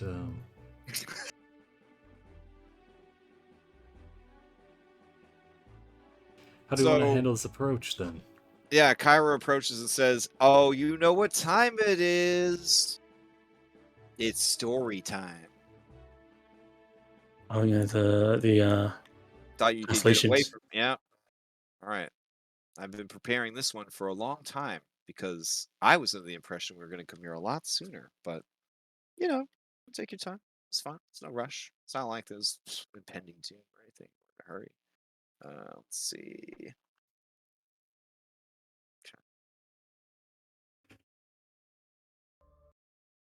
Yo. Also, does anybody see like a weird blue circle on the screen? Yep. It's Yeah. been there for like 3 I weeks. think it's somebody's aura. It's I think it's Julian Misty stepping. And he just never finished? Yeah. Oh. No, because when I deleted him, it's still there. No, you might need to click. Like I can't. I deleted him. I think it's permanent. oh no. Like, yeah, what would I click? Have him cast Misty Step and click. Oh, have him Somewhere. cast it again? Okay. Yeah. The digital coffee stain. Yeah, Yeah, it literally. happens with some of these mods, yeah. God, it's this man, who would play spellcaster with so much shit on this character sheet? Oh, also, I gotta decide which spells I'm gonna bring here. Alright, here we go. I'll just use the Oh search yeah, me function. too. Can we also delete this uterus or no? Why is there a uterus there? I think No, that's that's the, the- that's That's the that's island. Titan. That's Titan's Bane. That's the Oh, main okay. Folly. Right? Titan's Folly. And click. You selected a spot out of range. There we go. Oh, thank you, Foundry Sage. Oh, that was such a fun effect. I thought I was hallucinating. Okay. Cool. So let me look up this story for y'all. All right, Maya. What are you prepping? What should I prep? What's Honestly, I was thinking of this. It's not really that useful. I was thinking of actually bringing bee spawn since I'm going to be on my mount a lot. yeah, fair. But let me see here. Did we want to prep Warding Bond too? I know we have the scroll, but It might be useful. I never thought Warding Bond was that good. I mean, if I end up having to do like some single person combat, having that Oh would be yeah, really that's nice. true. That's true. Just this Yeah. random guy off standing off to the side watching starts fucking having his nose bleed every time he get hit. Yeah, I mean, if it, just have them leave or And something. you don't have to honestly, be- and if they find out, then I put it off as like your well, no, because you guys are gonna be women too, so I Yeah. guess I wouldn't be able to do You that. could put it on Sibo and he could just heal himself to prevent, like, I don't know. I mean, it doesn't fix anything going on with whoever's getting attacked, but I think I have to. I think it's only on me and someone else. I don't think I. So choose. then Sibo could heal. Yeah, that's fine. That's fine because so I think I'm gonna bring Guardian of Nature because my idea behind that one is that's her version of Amazon Battlecry.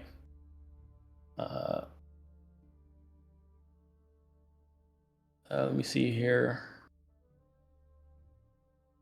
Do we think anybody here has been? Well, no, because like all of the curses in here, like none of the curse spells work on it because that would be too easy. So I'm not even going to bother with curse. Yeah, remove curse is part of the process. The remove curse spell is part of the Well, process. I was looking at curse ward. Man, they can protect you from like minor curses. Yeah. I cast curse word on Maya and her snakes disappear for the 1 hour. Let's see. Okay. All right. Kyra seems very disappointed about this particular constellation, but is a consummate professional and will do their job. So, all right. She says, "All right. Look up at the sky. Are you looking up? You look at the sky? Okay, good. All right. See right there, those 2 stars twinkling above the sky, above the island. That's the constellation of the Twin. The story I'm about to tell you it's going to put your lives in jeopardy. Knowledge of this story is a death sentence. So if anyone at all would like to bow out of this particular constellation tale, and you hear people immediately getting up and like leaving. And she kind of looks around. She's like, okay. Oh, What's I'd the always difference sort in of assumed that she told us this like in the war room. Or is this just like Oh no, like like this is story time time for yeah, everybody? on the deck, so you could look up Oh, and see the yeah. Yeah, we have to see the sky. Always Yeah. had a skylight. Yeah. I thought we had like a star map or something. Oh, that's not as cool as actually looking up at the stars. No, They, I mean, you're right, They always, it's not. they always time this so that's the night before you arrive. They always, like she and Chandra, they're very, they're performers. They're performers. So, all right. So she looks around. Did any of you guys leave, or are you guys sticking around? I'm sure. My elite. No, she doesn't. Okay. No, she does not. So the two stars directly above us are known as the Twin, named for Sidon and Lutheria. One day, long ago, before mortal time, the great tree from which all of Thylea was born blossomed with 7 shimmering fruits. Seeing this luscious bounty, and she waggles her eyebrows, Kentamane reached from the ocean and devoured the fruit, casting the spike-covered pits aside. The pits floated on the water, taunting Kentamane. In his anger, he smashed them to the bottom of the sea, pricking his hands on their thorns, and leaving a wash of blood in the waves. The next morning, the 7 pits floated back to the surface, split open, and the Titan, the children of Kentamane and Thylea, burst forth, fully formed.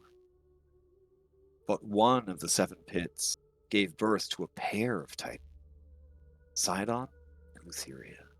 The youngest of Kentamane's children, they would eventually go on to overthrow their siblings, conquer all of Thylea, their lust for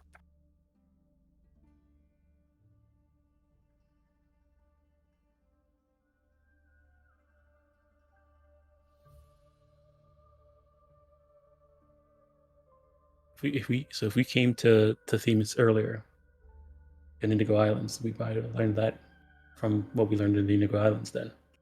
I mean, Kara just kind of shrugs. She says, I mean, maybe. Yeah, this is like the 3rd island where we've been told this very secret story. Listen, how was I supposed to know that a bunch of nerd elves were going to spoil this really cool reveal that I had planned? Okay. I wasn't going to blurt it out just because the elves were told the story. That would be rude. So, and I wasn't going to make up a different story. I already had this one planned. And there weren't 3 places that you learned this. It was just the elves. There was not a 3rd location. Don't try to play it like everybody knows the secret. Jeez. Yeah, we learned a different secret from Titan's Bane. That is pretty heavy. Yeah, exactly. You learned a different secret from Titan's Bane. Wait, what happened on Titan's Bane exactly? You guys never actually talk about it. What happened? You want to tell me what happened on Titan's Bane? Maya, you want to tell me what happened? Something happened, right? What happened? You want to tell me? You want to tell me what happened on that island? The one that you guys never want to talk about? So we're headed to Themis, right? Is that what we're heading to Themis. That way, yeah. It feels like you're trying to change the subject here. I feel like Maya was on the cusp of a breakthrough. Maya, I know you carry a tremendous burden. The burden of rulership weighs heavy upon you. Soon, the weight of the crown will crush you. You should probably unburden yourself by telling me what happened on Titan's Folly. I saw the end of the world, end of Thylea herself. Did you really? Mm-hmm. All right, I don't know what skill to give because technically you did. So I don't know. I don't know what to tell you. Survival. Yeah. Maybe She's talking to Kyra, so animal handling. Damn. She looks over at you. She shakes her head. She walks away. All right. You hear, and then Zamrox puts down the presentation board, and Chandris approaches the presentation board, and he looks to Zamrox and he gives him a nod, and Zamrox hugs him, and he just lets him hug him because that's what you do with the friend who's too much into hugging. And then Chandra says, "Cool. Well, yes, that was thank you for revealing something we already knew. That has nothing to do with the island. Great job.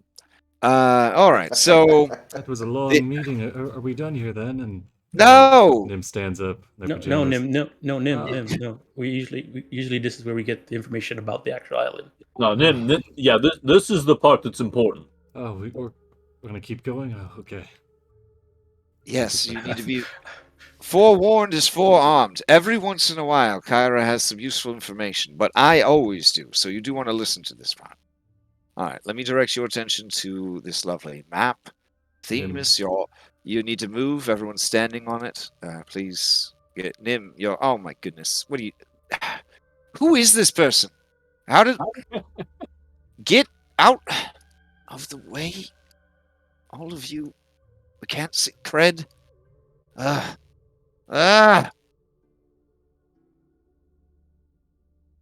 Can almost see. Yeah. You too, Telemachus. All right.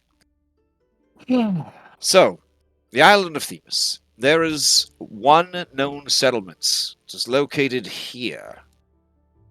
It is known as Calendos. It is their port city and their only city. Everywhere else on the island is roving bands or tribes. I believe this has been explained to you before, Maya. Do you want to take over and explain, since this is your thing, or do you want me to just refresh your memory? You can refresh our memory, Chandras. All right, certainly. So this island, there are several tribes that live on the island. Well, I'm all flustered here. The map and everything else like that. All right. So, on the Isle of Themis, there are several tribes. The original queen of the island, Lucretia, she founded this nation after a fallout with the Indigo Isle tribes. Many of the women of the Indigo Islands, disgusted with the men's performance in battle and war, and generally just, being men, maybe making some poor decisions, they decided to divorce themselves from the Indigo Islands and set off on their own. The original island was ruled by all manner of monstrous beasts, the most dangerous of which was the Iron Bull. Some call them Gorgons. And the other was the Basilisk. This is sort of the homeland of stony animals. They were able to tame the native life and conquer the island for themselves. Such was their great prowess. Once they had settled the island, they divided into different tribes who valued different things. There was the tribe of the Griffin, which was comprised mostly of druids. There was the tribe of the Basilisk, which in this current era is now known as the tribe of the Hydra. It is from this tribe that Maya and her mother, Thylea, are descended. There is the tribe of the Rhino. These women were masters of mounted combat. There's the tribe of the Eagle. They are skilled scouts and hunters. There's the tribe of the Kraken. They specialize in coastal skirmishing.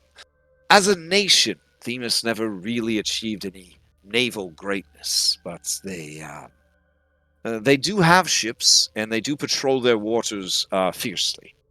There is the tribe of the Lioness, who is now in exile. Their matriarch, you are familiar with, is Macalia, personal guard to Queen Valis. And then there is the tribe of the Hyena. These are the most dangerous amongst the Amazons, for they are feral. They live in the wild places of Themis, and they are known to be cannibals of men. Amongst their number, you will find many Maenads, and they worship a great beast of legends, the Mirthless One, said to be some sort of hyena creature. So, that's the general gist of the area. Anyways, the island was founded, etc., different tribes, Calendos. Apparently, there is a great palace to the north, and this is where the queen holds court. It is one of the only other large permanent structures on the island. Another one of interest is all the way down here. There is an ancient fortress built by the Dragonlords during the war. It is known as the Fang. So those are the only three real structures that are known. The wild places of the island are still quite dangerous. You want to be careful when traveling not to encounter any of the hyena tribe. Also, as you know, men are not permitted to be left unattended on the island. If you are a man or male appearing or male presenting, you may find yourself in a very bad situation. Unattended men are taken into custody, and if not claimed within a certain amount of time, become the property of the nation, essentially. In olden times, the men were kept forever. When they were young and virile, they were used as breeding stock, and as they aged, they were forced into laborer jobs, basically anything that the Amazons would not want to do. And then some were maybe kept into ripe old age because they had particular skills that were useful, such as scribes or other less combat-oriented jobs. In recent years, the men of the island are executed on their 19th birthday. They do get to enjoy apparently one or so years of breeding time before they are then publicly stoned. And by that I mean turned to stone. Nessa frowns.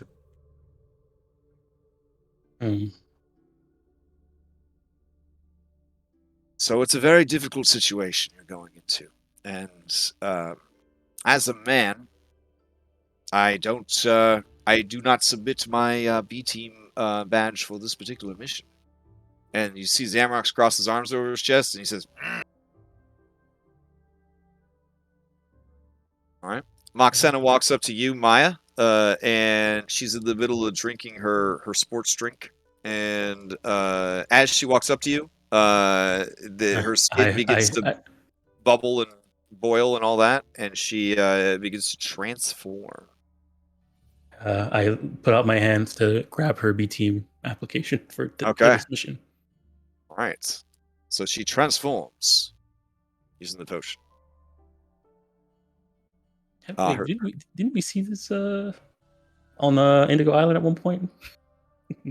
Maybe. Mm-hmm. It's almost like she goes and enjoys herself when you guys go to places. Mm-hmm. Weird. All right. Does everybody juice up for departure? Also, who are you taking on your B team? Yeah, I'm looking at it now. So definitely Moxena. Okay. Definitely Corinna. Moxena would be a non-negotiable. She would actually, if you didn't take her on the B team, she would just go on her own. Yeah. Nessa, I guess. Okay. Yeah.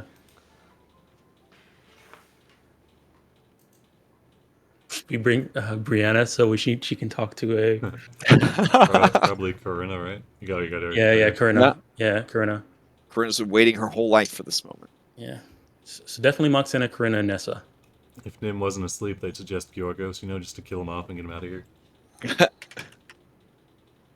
if you want to bring him up, I mean, should we bring Kyra? I mean, Bardic Inspiration is always good. And she's a lady. Yeah. Ish. I mean, RP wise, would Endis want to go? Yeah, I mean, Endis looks for any opportunity to prove herself. So she would definitely. She would relentlessly toss down her B team chip for every adventure you go on. She definitely is. As an Norwegian, she would never not volunteer for a mission, no matter how horrible it was.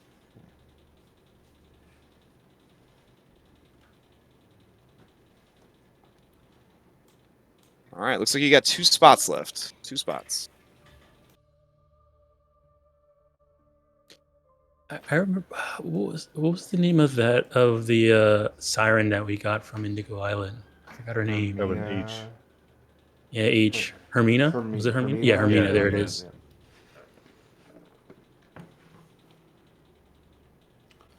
Enhanced charm. Oh shit. Oh, is that just a person? They do their own charm, or they give you?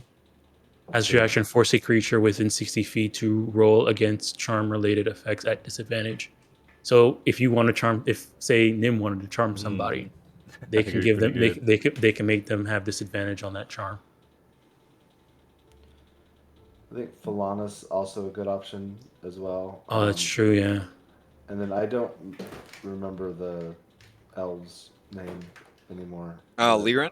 Liren. Yeah. Is there a benefit to her B team ability? Tell you as a reaction, whenever you cause force movement, so you can just do more force movement.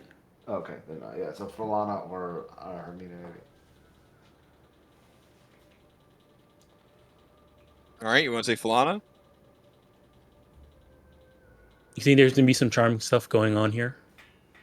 Kind of like Nim's whole shtick, so I mean, it would help, but Yeah. Alana's probably better in general. Yeah. Okay. You got room for one more. If you've got Nessa, Corinna, Moxena, and Falana. I think we're bringing Kyra as well. Kyra. Oh, and Kyra. Okay. Yeah. All right. Unless we want to bring Versi. Versi's pretty high profile. Yeah. Might help us get an audience too. That's fair.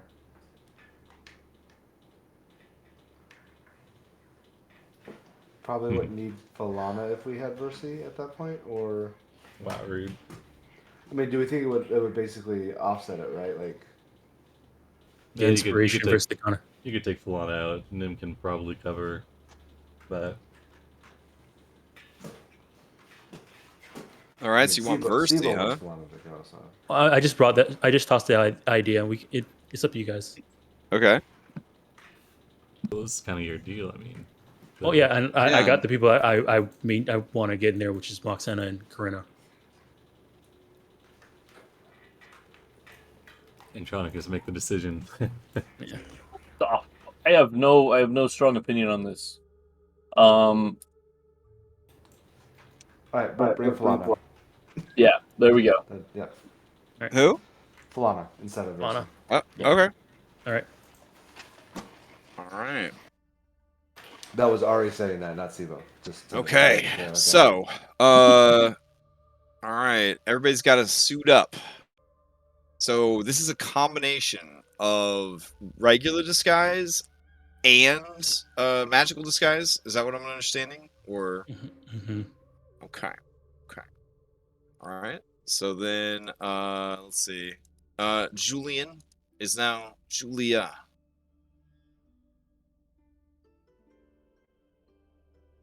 There we go. And Nim is now Nim.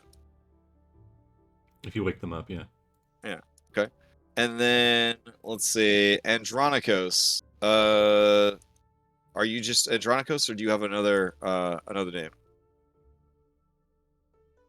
I will go by Calliope because that's my daughter's name. Aw. Okay. Aw. So Andronikos is now Calliope. Go. Very nice. All right. And then Sibo. Do you have a undercover name? My name is Shibo. Shibo. Shibo. Okay. All right. All right. So then, you drink the potion and you transform into Shibo. Oh my god. Right. Yes. Yes. How y'all doing? Okay, Kyra says you don't have to walk like that. They're big enough, man. Like you don't. It's like you just really try to shove a bit of in my face right now. So Wow. Look fantastic. Oh, my back. Ah. yeah, right. Ah. Yeah. Nessa looks down at you and she says, "It's rough. I have 2 backs and it's not enough." Yeah. Okay, what a team. I guess I'll get you guys over to Calendos. All right, let's see.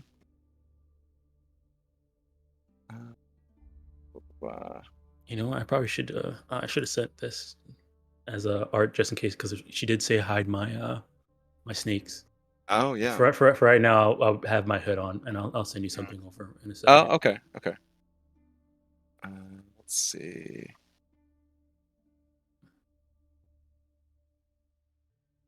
Did I ever post it before? Here we go.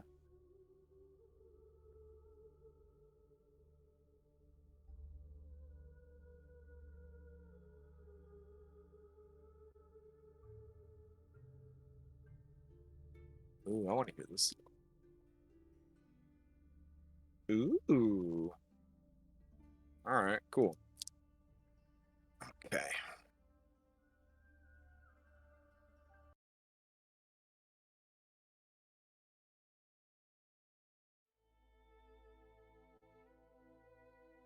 I'll also bring out my if we're okay, I guess this is the B team. Are we landing in the main city? Yeah. I'm assuming. Are you guys just gonna? Do you guys want to land in Calendos, or do you want to go somewhere else?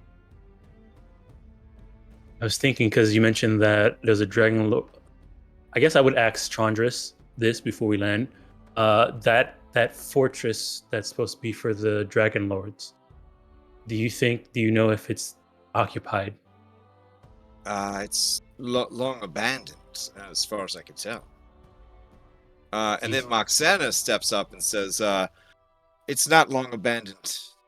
It's actually been taken over by the Amazons. We use it as a prison." I see. Okay. You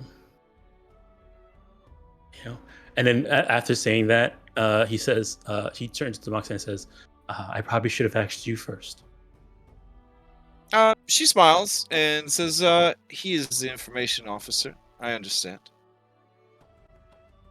Okay, then I guess it might make sense for us to land in Calendos first. She'll go ahead and get her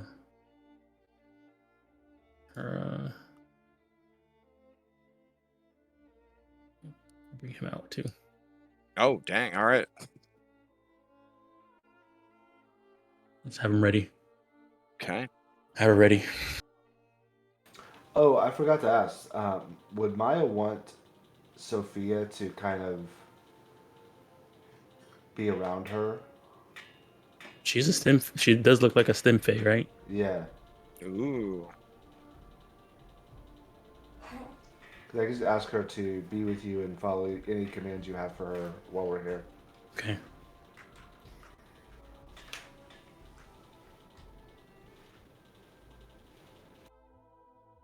Me familiar as Sue familiar.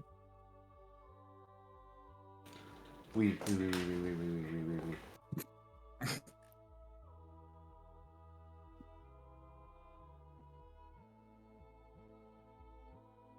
Right. Let's see.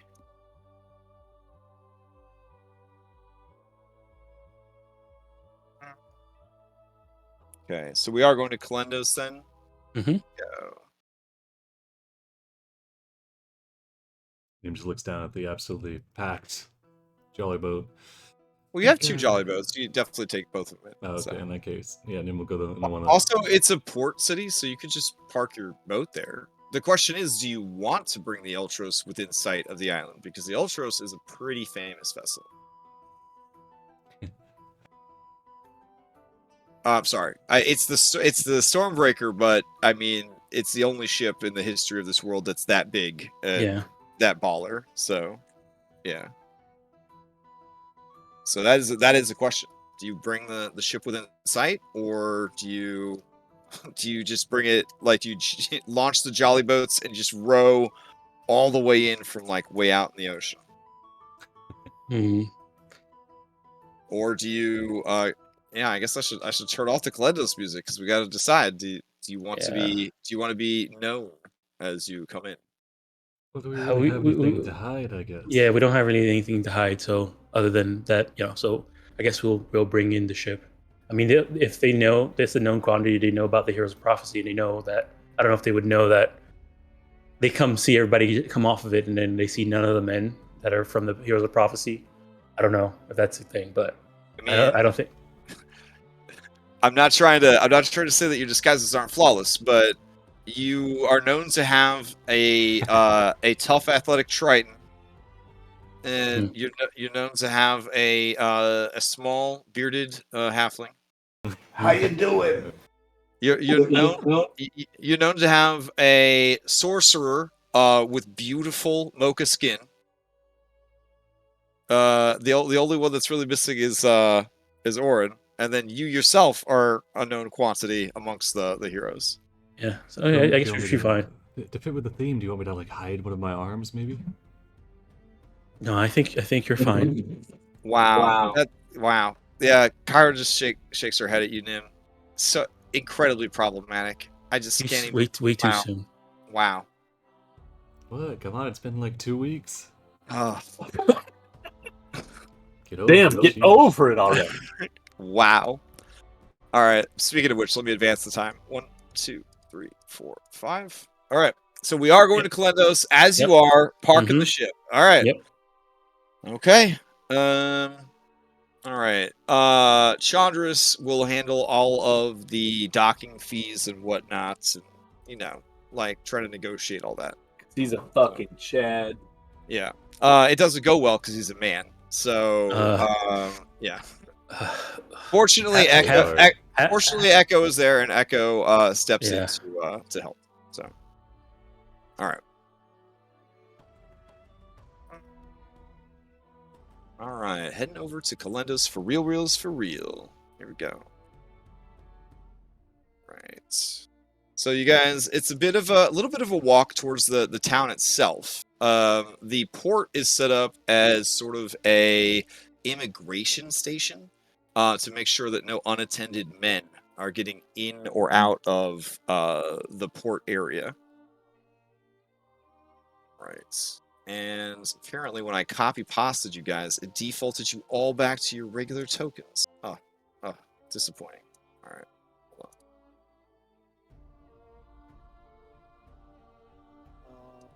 on. There we go. All right. And I'll bring you over to map.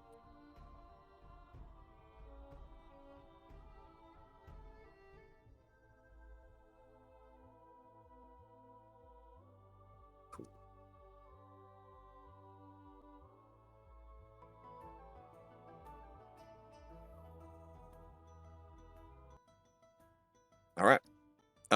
The gates of the city are wide open.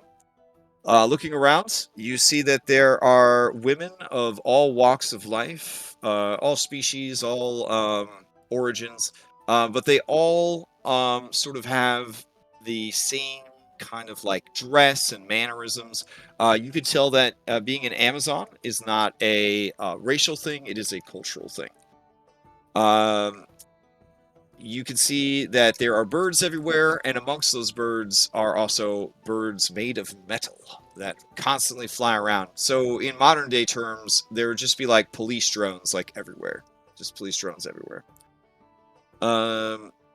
Let's see. Standing on either side of the city gates are two very tough-looking Amazon cavaliers. And they are astride their Allosaurus, which are these beautiful feathered sharp-tooth behemoths.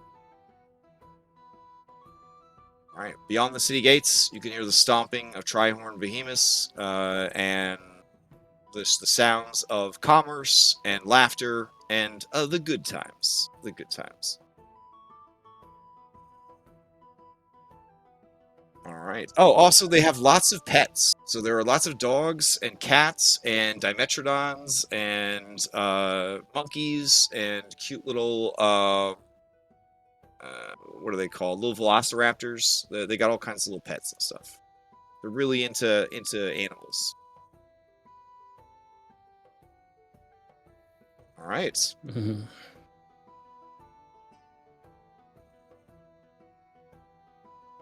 Kyra looks at you, Sibo, and says, "I don't know, champ. You gonna want like a you want like a wheelbarrow for this, or what? Like, I'll just change my posture like this. And he's just kind of like leaning forward, like way forward. Like a I like don't like think like that'll that? help. Yeah, like that. Yeah. Okay." Big shout out to Jessica Negri for providing the boobs for Sibo's miniature. oh my god. Yeah, you knew they were fan. familiar. You knew they were familiar. You were like, I've seen those a couple Big, times. big fan No, I of the thought. stream, Jessica. Yeah. Yeah. Keep I watching. thought that was Gabby Carter. My bad. Did you really? That's the difference between real and plastic. Yeah. Yeah. Not that I know who Gabby Carter is. Jesus Yeah, Christ. What? I just made up a What? name. What are you Yeah, talking about? what's- Yeah. anyways. Back to the game. God, why am I blushing? Glad we don't use webcams. All right. So, anyways, over here, gates to the city. These ladies are looking tough. It's gonna be hard to get past them for sure. They're definitely gonna be doing a man inspection. Problematic. Honestly, we should probably put a warning before this entire arc. It's a very problematic arc. So the guys that wrote this adventure, they're baby boomers. They wrote this adventure assuming there were only two genders. It's just a whole mess. Okay, I don't know what to tell you. All right, they say, halt! We saw you approach from the docks. What is your business here in Calendos? What is up? Trade. We're here Trade. to sample your wares.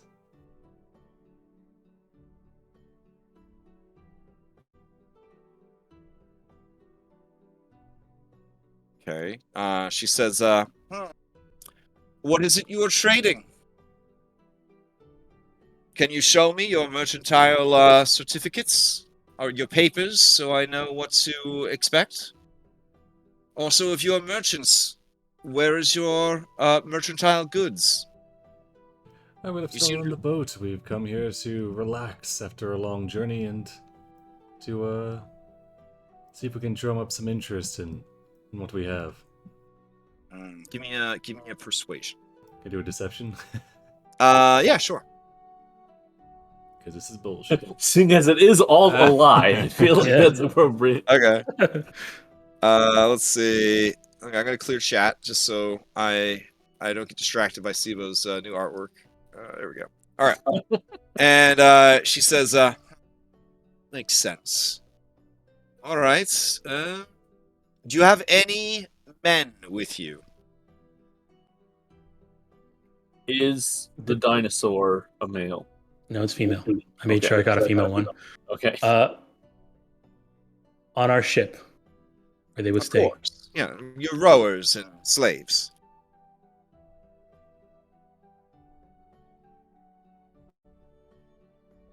Okay.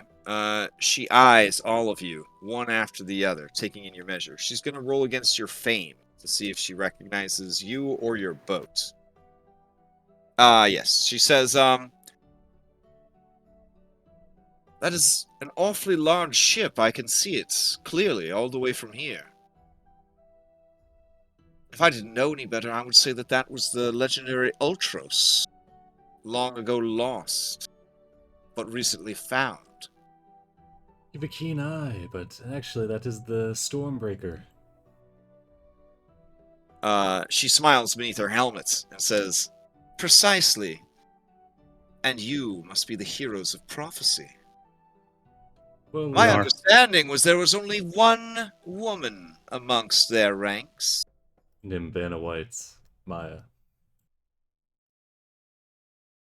Well then, Maya of the Old Wood, where are your male compatriots? Like I said, on the ship. They're not here, you can see. Then what's happening with that over there? Have you not seen a halfling before? That's Shibo. We have many halflings amongst our population. How you doing? Yes. You're not shaming And? their lifestyle, are you? Took me years to grow this beard. Yes, it's quite She impressive, said- really, actually. She says, The she says, dedication. she says, we have many women with beards here. That's not the issue. There's got to be a dwarf in her lineage somewhere. 2, actually. She Perhaps she her eyes parents. you, but them bazongas are so big and so feminine. I do a shake. Oh man, she blushes beneath her helmet, and she says, "Fair enough. I've seen enough. All right, you are welcome to enter the city of Calendos. There was no need to lie. You are well respected, Maya."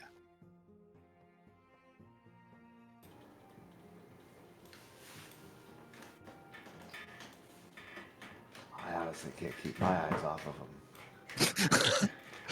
Wait, is the group? He's, A lot. he's riding on Nessa looking down at him. Kyra is watching you riding on Nessa, and just the double like cantering booba is almost too much for her. She is sort of just slowly nose bleeding as she goes, just leaving a trail of blood behind her. As you enter the city, unlikely Trihorn Behemoth comes to a stop, and you see the Amazon champion riding on its back say, "Watch where you're going!" And then keeps going past you. Malakas. Did you see that? They didn't even signal or anything. I guess walking in, if there's like another guard posted there, I would probably say this is our first time visiting Calendos. Do you have where would be a place to rest after our long travel? Oh, like an interior gate guard kind of thing? Mm-hmm. There's actually none. They kind of figured that 2 sharp-toothed behemoths and 2 well-trained cavaliers, plus archers on the roof, plus, lots of aerial support and all that would probably be enough. But as you are looking around for someone to ask for directions, you see something disturbing. Let's see. There's a crowd of people over there, and you can see a scene has broken out. They're apparently surrounding a young man, and he is on the ground, and the crowd is sort of surrounding him. And this lady is yelling at him, and you see that there are some spilled goods and some broken pots, and like there's just olives going everywhere. And she looks down at him and says, "You fool! You absolute moron! You need to watch where you're going! You got some of those olives on my sandals, worm." And he's just quivering with fear, prone on the ground. And she sticks her foot in his face, and she says, "Clean it up now." And all the women in the group are making cat calls and wolf whistles and all that at the guy. And without raising his eyes to the women, you see this guy very, very timidly begin to lick her foot. And then she says, "With enthusiasm!" And she stuffs the foot in his mouth and then pushes him to the ground. And you can tell that she is hurting him very badly. Ooh, an angry mob. Let's get good seats. All right, this spectacle goes on for a little bit. She kind of scrapes the guy's face against the sandstone tiles of the street, and then kind of kicks him in the ribs. He rolls over onto the broken pots and spilled goods, She lets out a shrill laugh, and the crowd laughs, and then they leave the man as they kind of disperse. As we're passing by, but without making too much of a deal of it, I'm just gonna like brush my foot across him and cast Lay on Hands. Oh, okay. So he's a commoner, so he's got like 12 hit points or Yeah, something, yeah. right? So how much do I need to drop? He's a commoner. He literally has 4 hit points. So. All right, I'm assuming he was on like 1, so I'll drop 3. Okay. He lets out a gasp. He was just kind of sobbing a little bit, and then he starts to kind of roll over to his stomach and pull himself to his knees, and he begins to try to collect all the stuff. But you could tell that he is scared of the consequences of having dropped his mistress's goods, and he's not sure what he's going to do. Yeah, I can't lay on hands the the goods, unfortunately.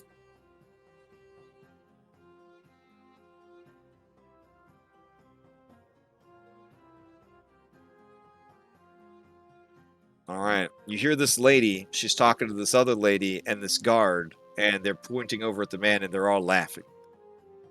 Oh. All right. Everywhere you look, there are men working essentially very menial roles. Sweeping the streets, cleaning up after animals. None of them have the courage to look any of the women in the face. Every once in a while, a woman passing by a man who's like bending over to fix something or arrange something on the street. You watch a woman just slap a man on the ass, just real hard. They let out a cry of alarm, and then all the nearby women laugh derisively. And then you hear one of the women mutter, "If he didn't want his ass slapped, he shouldn't have worn that toga." And then they all laugh some more.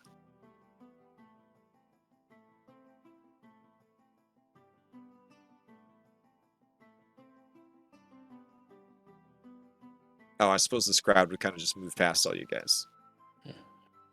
Okay. Your Triceratops takes a huge shit, and a man runs out to begin cleaning it up immediately from the sidelines. Mm-hmm. He does not make eye contact with any of you guys.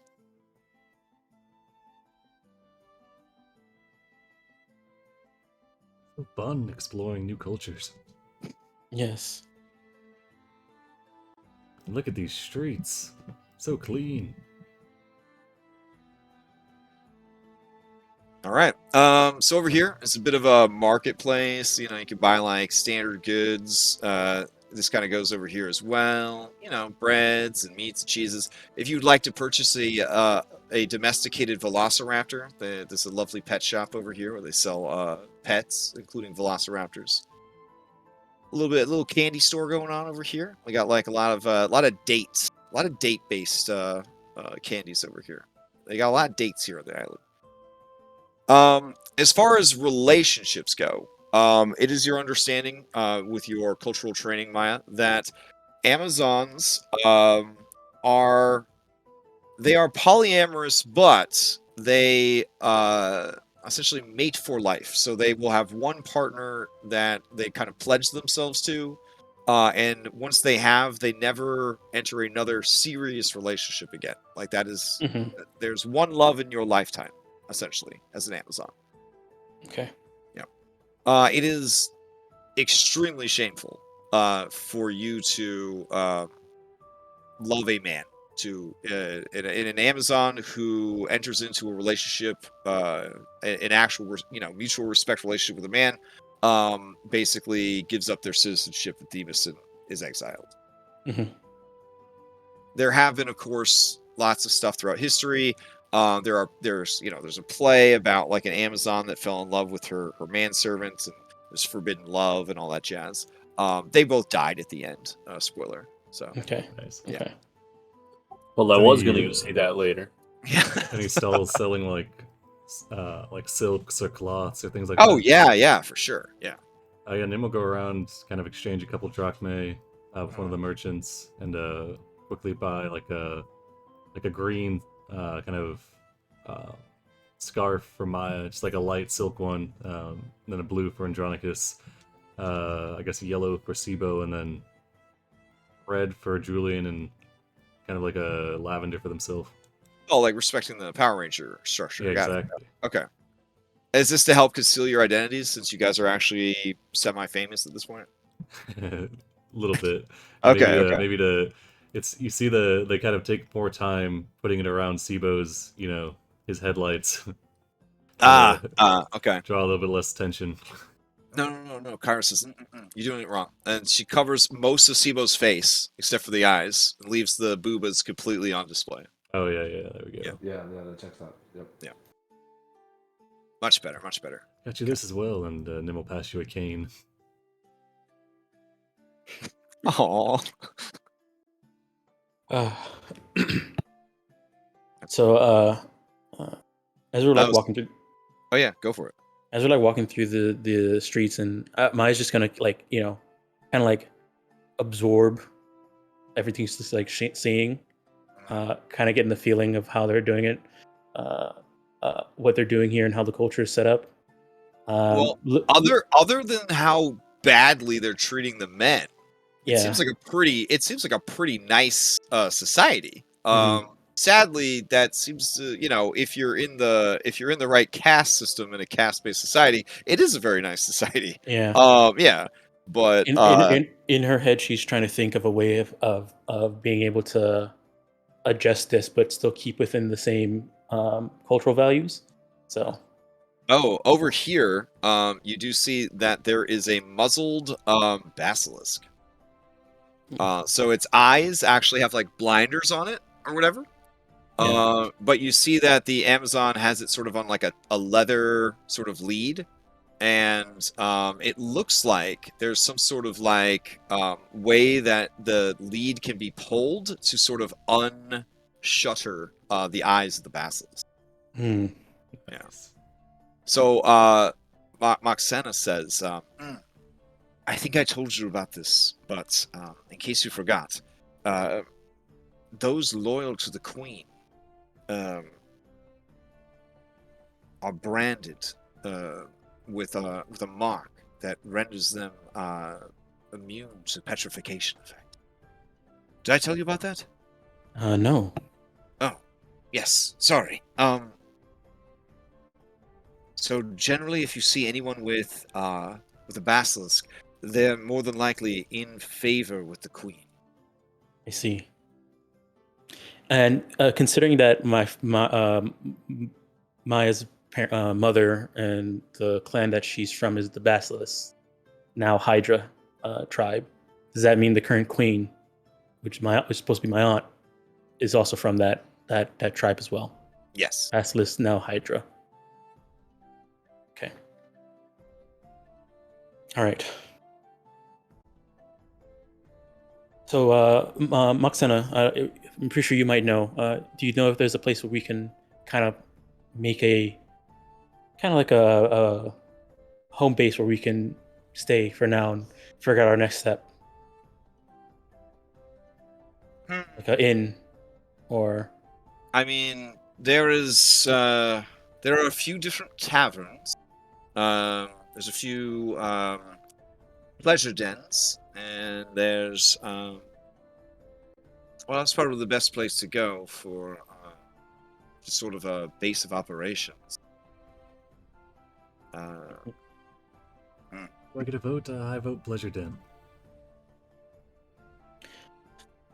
I wonder if it would make sense to go and visit the Queen, see if we can get an audience.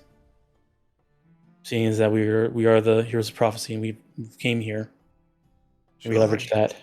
That's that's rather far. That's several days north. Well, yeah, not now, but as a thing to do.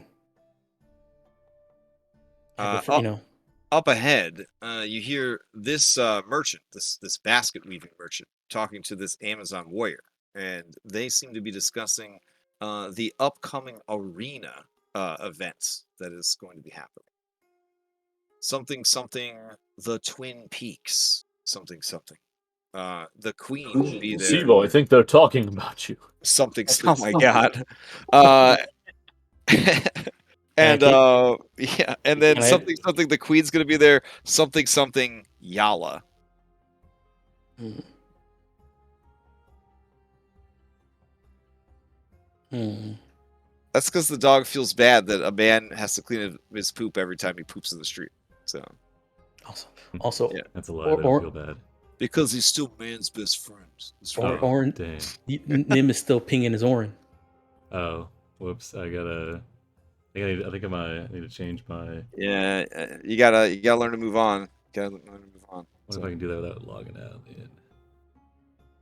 Is it hurting your heart to see that Orin keep popping up? Well, it's just breaking my immersion. Yeah, I gotta. Oh, okay, I can fair. figure it out. Like I see Orin pinging, and Maya looks back, and she sees there's like a flash of like Orin Oh, poking at something. She's like, oh, oh no, I don't no. want to give you PTSD here. yeah. What could have been? What could have been? He sacrificed Well, himself now that for you her. pointed it out, yeah, a lot of the dogs do look kind of guilty. I think that's just whippets in general. Yes, Just Yeah. Yeah. because this guy doesn't look guilty. This guy looks fucking satisfied. You know, like he's having a great time. He's excusable right there. Yeah. All right. As there's, if I hear like something like that, I'll probably like saddle up and ask them, what was that about an arena? Oh, this lady looks at you and says, "Oh yeah, there's going to be a great match in the arena. There's some very tough stone drakes, never been defeated. It's going to be a great spectacle to watch some of the men go out there and get completely smashed. And I don't mean with alcohol. I mean their bones will be crushed and their organs will splatter out of their bodies. Hmm. I'm very excited. I've arranged to close my shop and attend. Where is this It's arena? going to be at the Greystone Arena, and they point off map, and you see that it's still part of Calendos, but it's not on this part of the city. Okay. Do you know when is that happening? Oh, it's tomorrow. Oh wow, we came in. We made landfall just in time. Then Just in time. Are you planning to attend, or are you some sort of traveling gladiator? You have a cool mask. well, maybe we'll see if we can. Wait, are you Amazon? I see that you have some striking bone armor. You're riding on a Trihorn behemoth, and there's is that your Stimfay? Mm-hmm. I have had some. Sophia flies in. Ugh, clutch. Also, she has the moon chakram on her side too as well. Yeah. Maybe. She says, I've never seen you around. I would remember someone as striking as you. I've been in Mitros. Oh, ooh. Are you one of the exiles of the Lion tribe? No. Oh. He's been doing some sightseeing, gathering strength, coming back. But she'll. Coming back? So you were here and you left? Yes. Oh, did you participate in the Great Games? Those champions have returned a long time ago. Well, we learned. There was a lot to learn in the Great Games that I stayed Oh. for a little bit longer. Go ahead and give me a deception. With advantage, because they're pretty impressed, because you have everything that an Amazon should have. Right. Nim will poke you in the back and give you guidance. All right, go ahead and roll that. Oof. Here's the D4. Okay. With Nim's guidance, the basket merchant says, "Oh, interesting. We did not do so well. I was hoping that we would win the Great Games this year." Mm-hmm. That's why I stayed to train. Learn from the people who did better than us. This Amazon right here says, "Yes, it's a shame because it was the last chance to win the Great Games." And then the women on the street, even the dog, even the Symphe, they nod in agreement. Like, it is known. Mhm. Yes, it is a shame. Mai's gonna turn and Well, glance. how fortunate of you that you got to see Mitros before its fall. Hmm. Definitely how fortunate. Yeah. Oh, anyways, they Well, go back to their conversation about the okay. see you at the arena. Of course, of course. Oh, whose name should I shout out? Hmm. Oof. Oof. All right, I will remember that. Okay. Oof. If you are intending to participate, you should go to the arena master and let them know. Okay. I'll see what I can do.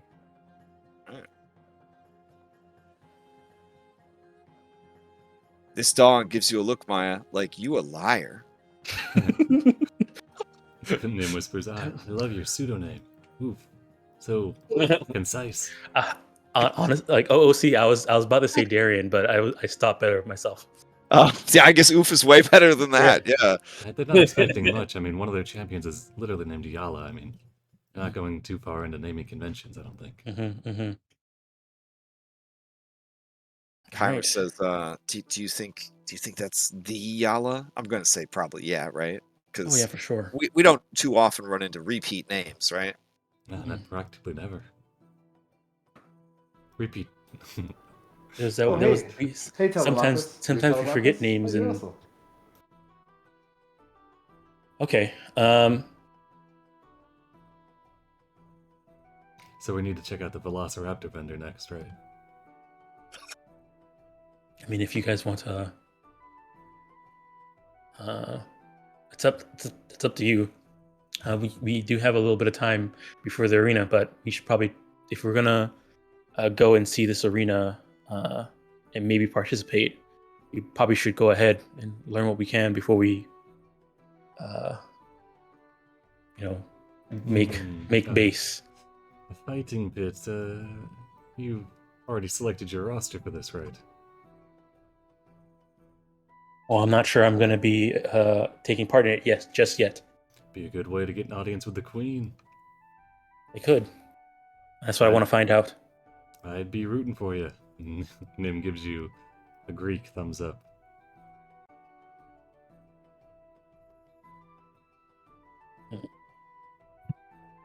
Oh. Okay. So I guess we do a little bit of shopping and then head over to the arena. Okay. All right. So we're gonna use this map as sort of theater of the mind for the town. Okay. And then, so if you guys just kind of browse and look around and sort of see the sights of Calendos. Again, it's got the feel of a city that, if you are a woman of any at all, like life is pretty good. Like the worst like lifestyle for a woman is still better than like the average person in Mitros. Like they are all like of an elevated class because again, all of the menial jobs, all of the all the shit jobs, all the support jobs that nobody would want to work are cast down upon the men. The rumors are true. You do not see any males over the age of like 20, just like kind of eyeballing them. Mhm. All right. Overall, it has kind of a very like Dinotopia vibe, a little bit. Like it's Yes. it's a very like sandstone structures with beautiful gardens, well tended by servants. Behemoths being used as pack animals and The as Brontosaurus bus stop. Oh yeah, for sure. Oh my god. Buildings under construction, repair. They got like the Flintstone style, like dino cranes and stuff like that going. I mean, it's a pretty impressive civilization they built for themselves, but at what cost? Basically. All right. Let's see. So within the city itself, yeah, there is the Greystone Arena, and let's see, the Greystone Arena master is willing to meet with you, and I will see if she recognizes you. Ooh, she actually does not, which is kind of wild. Okay. So she sees you arrive, and she's kind of a gruff, scar-torn lady, and she looks at you up and down with her one remaining good eye, and says, "Who are you? What do you? I'm assuming you're here to compete." Yes, the name is Oof. Oof, you say? Hmm. Ah, and what is your specialization? What are you hoping to achieve? Do you wish to fight in the main event? Do you wish to slay some men? Or do you wish to battle against your sisters? What is the main event? The main event tomorrow is the Twin Peaks. 2 stone drakes captured from the mountains west of the palace. It would not be an easy battle. None have stepped up to fight, though I have heard that Yala, Titanborn, would like to battle them. But she is waiting to see if anyone is brave enough to do so. She will be watching tomorrow eagerly to see the strength of any challenger. Perhaps she will challenge them if they are victorious. Or Is this give them a boon of strength. Can my sisters and I fight this thing together? Ah, you are a team. Hmm. Let me see. Oh, those are very impressive, she says to Nessa and Sibo. How many of you? All of you? That is quite a bit. The most we would allow to fight as a team is 5. Okay. Then yes. That is Oh. agreeable. Oof. What is the name of your fighting troop? Mm. Heroes of Oof. No, no. The Who. See here. I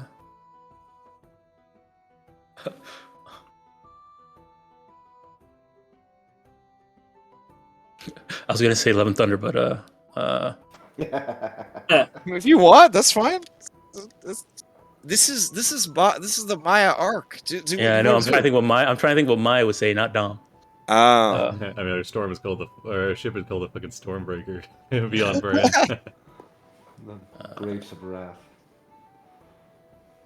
Let me see here. Oh, you do like grapes. Grapes of Wrath's pretty good, yeah. Yeah, great. Yeah, I mean that sounds good to me. That sounds good Okay. to Maya. Oof. Yeah. And the Grapes of Wrath. Oof Gal for short.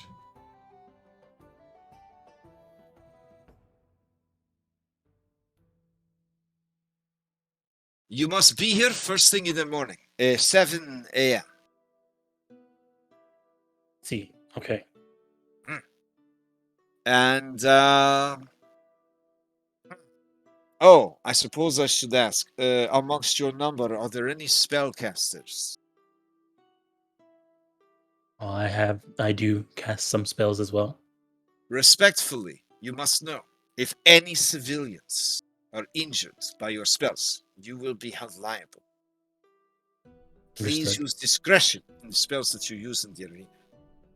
Okay. Do you have any questions? Are there any other rules for this competition? Well, if you are victorious, you will receive a prize. The purse is 2,000 drachmae. Mm-hmm. If you are unable to slay both beasts before you and your companions are killed, of course, the prize is forfeit. If you live without honor, you can always run to the gates and beg for mercy. Mhm. Keep in mind that the goddess Yala, Titanborn, daughter of our beloved Lutheria, will be in attendance, as will be the queen and her advisors. So it would be better to die than to live with the shame of defeat. Okay. Now, Yes. if you win through some form of magic, I suppose that is all right, but know that Yala is a champion of strength. If you seek to gain her respect, you will want to win with strength. However, the queen understands the importance of cleverness, so if you win through cleverness, you may gain her respect. If you wish to gain the respect of both the queen and Yala, you win through strength and cleverness. Like the great Lucretia. And she looks off on the horizon, and you see the statue of Lucretia. It's basically just Lucy Lawless dressed as Xena. In like a 50-foot high statue. What's the statue made out of? The statue is made out of enduring granite, Oh, harvested nice. from the heart of the island. Okay. Sibo. This woman has been tailing you guys all day.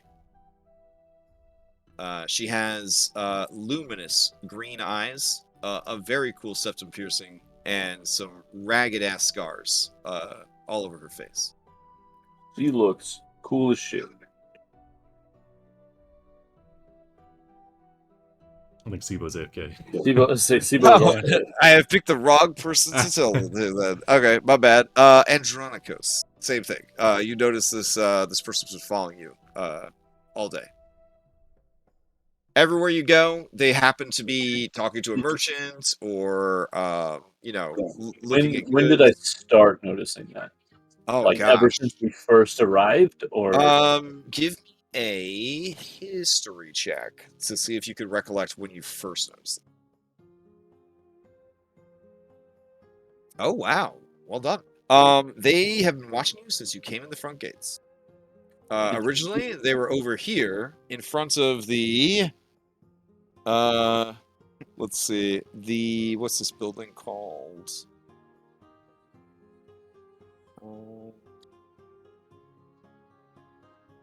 Yes, the Velvet Hydra. It is a tavern inn / opium den. so it's the good shit. Yeah. Yeah. It's kind of like a high rollers sort of merchant tavern. Like if you got money, that's where you stay when you're in town.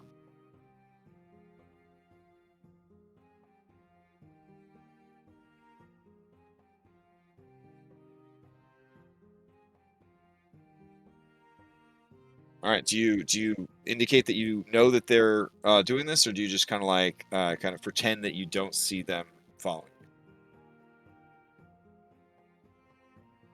I think so. I'll just I'll say to the people that are around me in the party, like I'm gonna go check this out real quick, and I will look up and just make eye contact with her, see if she does anything. Oh, her voluminous green eyes kind of shift to the left, and then she kind of walks in that general direction. Okay. In that case, I'm just gonna keep an eye out, see if she keeps following us after this, and then the next time I catch her, I'll do the same thing, and then if the third time I would catch her, I would go up and say something. But, Okay. All right. So, what now, Maya? Let me see here. So you're gonna go to the arena first thing in the morning. Did Andronikos let us know that this person is following us yet, or no? I did tell the people I was with.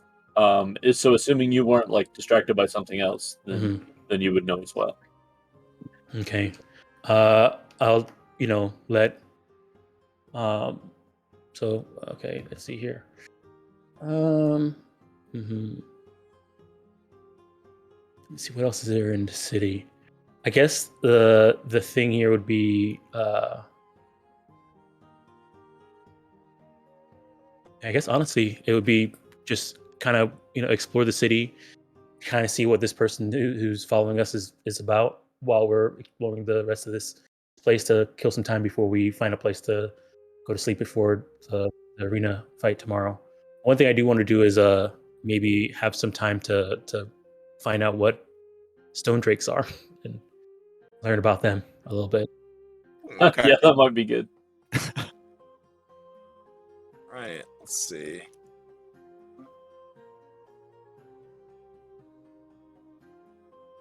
Right. So they're not like super key. They don't have like a public library in Calendos or anything, because again, they have a cultural history of being mostly nomadic. So even within the city, there aren't like a lot of permanent structures where people would live unless they are, merchants or of the merchant class. Like a lot of the women that are here are from the roving bands that just travel the whole of the island. Yeah, and then of course people that are here doing commerce and trade. Yeah. Okay. So I guess in terms of trying to find information about the stone drakes, well, since it's known that that's going to be the spectacle for the thing, maybe like going up to people and talking about, like excited to see what's going on tomorrow, and just inside conversations be like, a stone drake, and then I'll like maybe ask like if they know anything about a stone drake in a. I guess Maya's not the most charismatic person, so she'll probably just what do you know about stone drakes? I don't think I've seen one. Okay. Just trying to kind of like drop stuff there. Okay. As a group, you can give me a charisma investigation. Be the best way to say that you're kind of digging up this information, because there's really no place to research it here. We have. Okay. Yeah. So whoever in the group wants to roll it, they can, and I'll just use that for the group. I guess. I don't know. I think Nim's eyes would have glazed over at the mention of combat, and he probably slipped away at that point. So I don't know if he's around for this. All right. It's charisma investigation. Sibo, you wanna take care of it? Back yet? Yes. Oh, okay. Sorry, I just sat back down. What's up? They're looking for a charisma investigation. Yeah, I can do a charisma investigation. All right. Yeah. Oh wow. All right. So boobs. yeah. As you guys ask around, you learn that the stone drakes are a type of wyvern. So they are, I guess in a way, like sort of like dragons. You guys are familiar with on the mainland. Yeah, we ran into wyverns when we were on the river. Right. So these wyverns, being native to the island of Themis, have developed over the many centuries an immunity to petrification, but it went so much further than that. They are able to sort of disguise their naturally stony bodies as rock formations, and basically they can hold still with such perfection and for such long periods of time that plants will actually start to grow on their scales, so it becomes even more convincing. Such a creature basically has like stone camouflage, so they are very difficult to see out in the wild.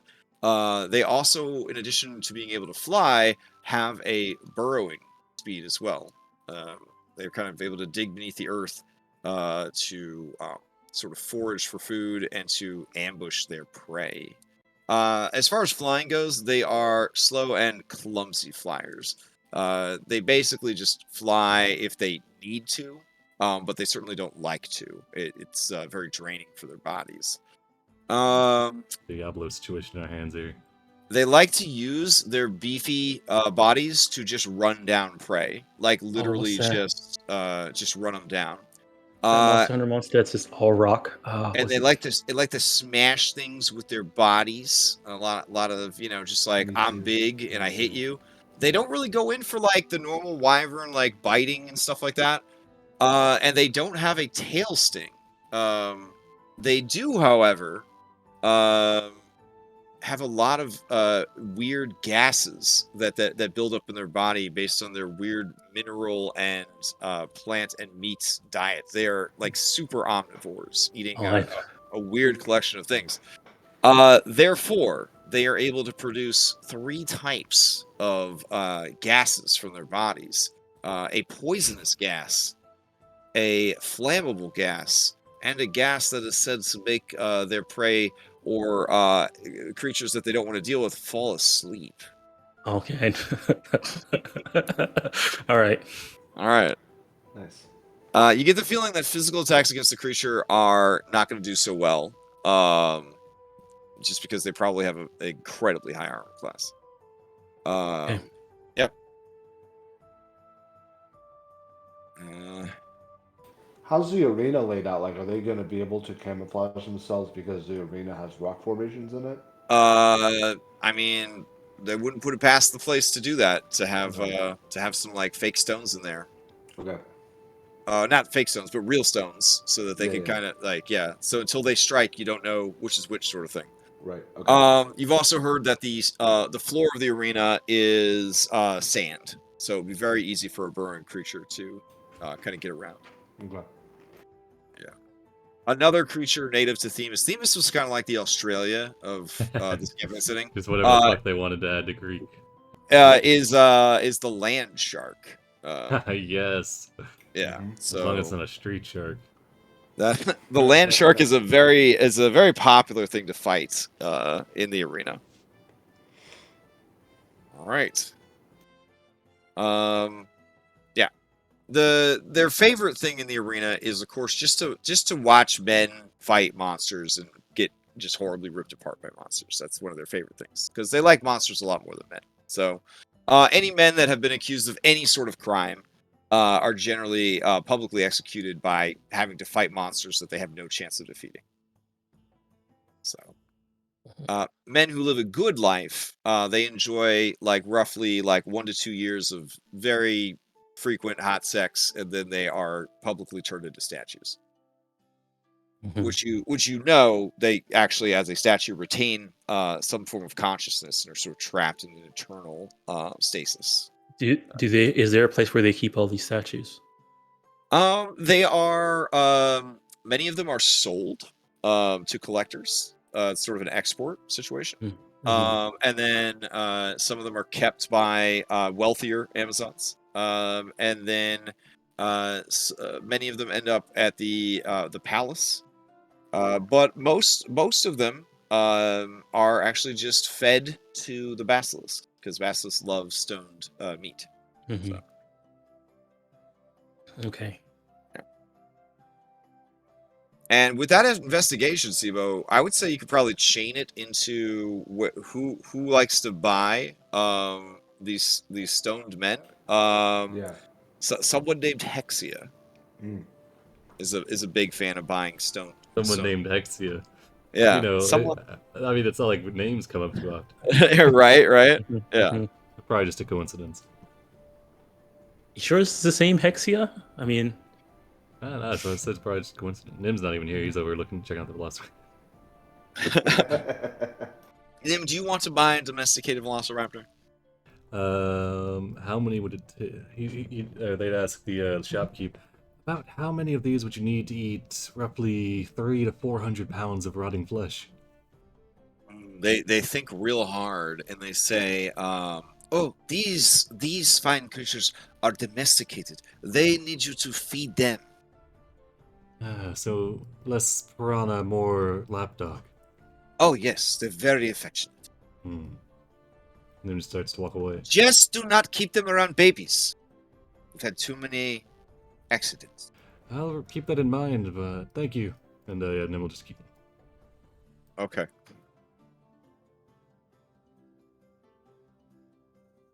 All right. I tried, but we're gonna have to keep them around a little bit longer, I guess.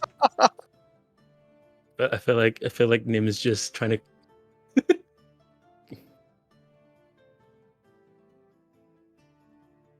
It does All feel right. like Nim might have it out for someone in the group. Yeah. I don't know. I'm Yeah. just getting that weird feeling. It's like anti-Orin or Orin's true feelings. Orange. Yeah.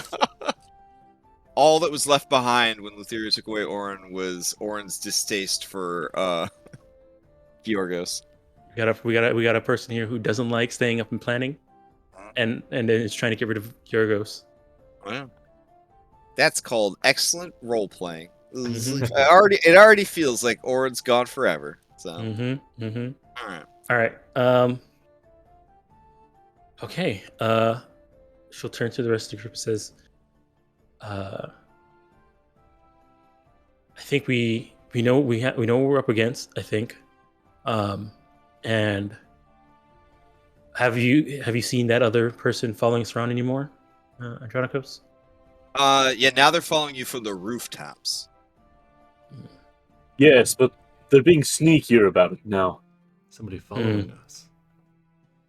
We are an interesting group. When you catch her eyes this time, she looks at you and she does the what the fuck gesture. She gives us a thumbs up. She does not give you a thumbs up. When she catches eyes with Calliope, she gives you kind of like a what the fuck gesture, and then she her eyes shift to the right, and she's just looking at the same tent that she was trying to gesture at before. She's looking at that man. Oh, she was gesturing us towards the. Oh, this man. guy, yeah, running away. this guy would have gone home to get horribly beaten by now. So I'll get him out of here. Maybe those were her grapes that servant lad had. Andronicus face palms and they're like, "Oh fuck, that's what she wanted," and then starts wandering that direction. Okay. Well, if she comes down from the roof, you can tell her that he's already moved on, I guess. And then when I see her coming towards me, I go like this, like, is this what you want? Yeah. So this is a shaded area where men spritz you with cool water and fan you in case it's too hot. She sees all of you guys coming, and then she walks away. I gesture everyone else away. It's not very subtle though. I'm just like flapping my hands. I'm like, Okay, yeah, she's done. What are you Yeah, doing? she disappears. Okay. Hey, what happened, Andronikos? God damn it, all of you. Nim just got their arms up being fanned by the servants. Yeah, it's really nice. It's really nice. This place is really nice, isn't it? Two Good. of the they put you guys into very nice. Look at all of this, and then while yeah. I'm gesturing and motioning wicker everyone chairs. towards that, They start to oil your feet. I make sure Calliope, everybody else sorry, gets seated Calliope. first, and I'll be like, just 1 second. Wander over to this other tent by myself, and it's still like, You know, enjoy All right. this. Always looking for the good things in life.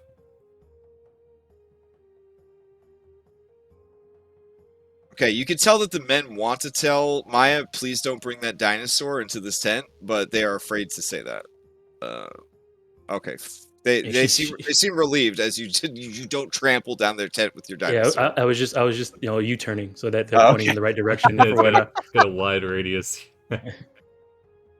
we also get everybody else in here. All right, so you go off on your own, and hopefully Calliope, they will reach out to you. I don't know. Maybe they're trying to kill you. Who knows for sure? I mean, Well, if they're trying to I would hope assassinate, not. they're going to have a lot of trouble with Andronicus. Out of all the Yeah. targets they could choose, literally the worst. they see the person walk in full fucking armor with like 4 resistances. They're like, yeah, that's the one I'm going to try and kill.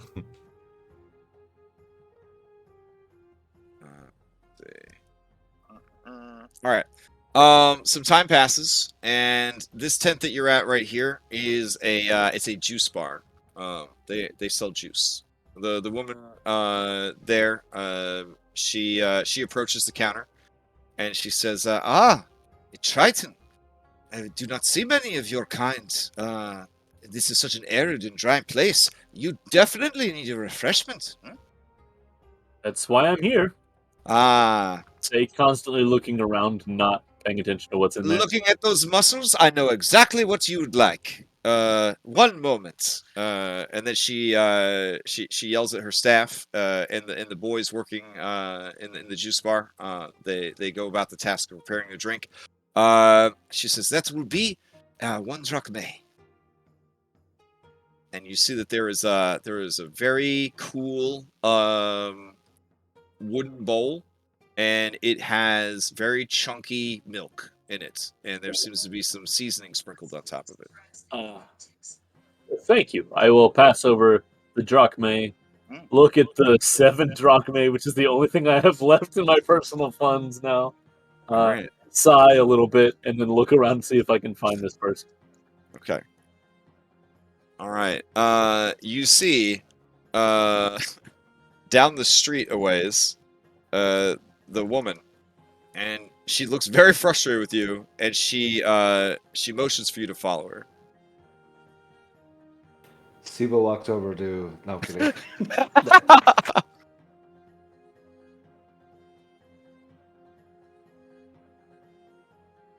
All right. Slice of life in the background. You see this lady, and she is giving pats and belly rubs to her pet Dimetrodon. It's so adorable. All right. Yeah. So as you approach, the woman says, "You are a member of Hop, yes?" If I am, Shh, shh, shh. Tonight, come to the Velvet Hydra. Order for yourself the cheesy flatbread, extra sardines. Goodbye. And she rushes around the corner into this alley and disappears. I peek around the corner. You are not surprised at all because she is gone. You see the Dimetrodon take a huge shit, and a little boy runs out and begins to scoop up the poop. He's got Jim Gordon. Does the size of the boy that scoops the poop depend on the size of the animal that makes it? No, it just happens to be a small boy this time. Okay. He's only like 4 or 5, but he's trying his best. Feels like there's a. Have we heard of the Velvet Hydra yet? Yeah, it's this fine establishment over here. It is a inn and tavern and opium den that caters to wealthy merchants. Okay, I do remember hearing inn and tavern and opium den. I just didn't remember the name. Yep. Okay. All right, Nim. Now they're on the full face massage. You getting a manicure and pedicure. You're like a fucking NASCAR. You got like a whole team taking care of you. Then points at what the largest one says, "Alright, climb on," and rolls over onto their stomach. I've got kinks in the back. Need to be worked out. Yeah, they all murmur at once. Yes, mistress. They begin to oil down your back, rubbing out all that stress. Yeah, it's been very stressful. It's been very stressful. Oh, okay. Yeah, they climb up on the table and begin to walk on your back. It's slippery because of the oil. They are frightened for their lives. Okay. Maya Aspa takes a huge shit, and you see a team of small boys come out with their shovels and pails to clean it up. So it's total biomass of the people that come out then, because it was one guy for the regular size shit from these earlier. Each guy is a small maximum boy for the capacity. Dimetrodon, and then this is a massive shit. So it was multiple people. Yeah, there's three. I've got the relationship figured out. There's 3 young boys that work together as a team because Triceratops shit it's a lot. It's a lot to deal with. Yeah, I've seen Jurassic Park. Yeah. These kids are gonna be here for about 20-30 minutes easily. Yeah. They're filling sacks labeled manure. They're just filling them up. You also know from your briefing that we didn't cover that manure is a major export of Themis, but not one that they proudly brag about. Mm-hmm. Okay. Oh, so these people are just like Pickle Island. Kyra says, "Don't you do it? Don't you do it? This is a very problematic, but ultimately very enjoyable vacation, and I'm not gonna have any of your potty humor this time." No, all right, that's fine. All right. Okay. Well, I shit. mean, nice. Don't ever change, Shibo. I mean it. Seriously, don't ever change. I love everything that's happening right now. I'm considering it. Your back is going to hate you. All right, so what's the Well, plan? well, It's maybe. at this point in the day of all the things you've done, it's already like afternoon time, we'll say. Okay. I think this is the plan, honestly. Yeah. So I guess go stay at the that wealthy inn for the night. And get ready for the Yeah, I don't know if I want to tell everybody yet necessarily what I've been relayed to by the lady, but I will steer us towards we should stay at the Velvet Hydra if we need to put on a show here. Hmm. Okay. Interesting. I will say to the group and try and make sure we're not within earshot of anybody else, but I'm surprised there hasn't been there isn't some type of like male rebellion. Oh, Falana clears her throat and says, "Well, historically there have been a few attempts. Some of them were even aided by women. They don't play soft here in Themis. The leaders of the rebellion, male and female, were made examples of. I see. Also, it doesn't seem I could tell you more, but I don't. It's pretty awful. it doesn't seem like they have the population to do it either necessarily. That's true. Well, not now. With the men being essentially executed upon reaching sexual maturity.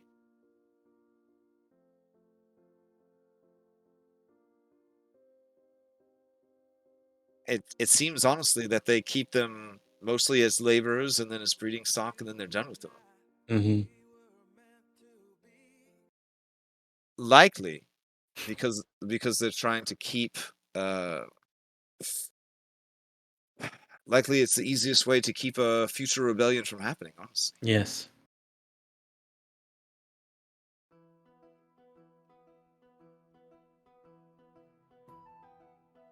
Well, I guess that answers your question. Mm-hmm. Are you thinking about leading such a rebellion, Maya? No. I'll admit, I mean, that's pretty nice. She motions over to Nim, getting the full NASCAR treatment. But I was opposed to the slave trade within Mitros, and I find the treatment of the men here abhorrent. I don't think anyone should be made to do these things, let alone live a life where they know ultimately they're little more than animals, livestock, and that there'll be a fate worse than death awaits them. Maturity. I can't support this, Maya, and I don't know if this is the right time to tell you this, but if you do fulfill your destiny and she looks left, she looks right, and do what you're meant to do, if you don't put an end to this, I don't think I can travel with you or support you anymore. Oh, I understand.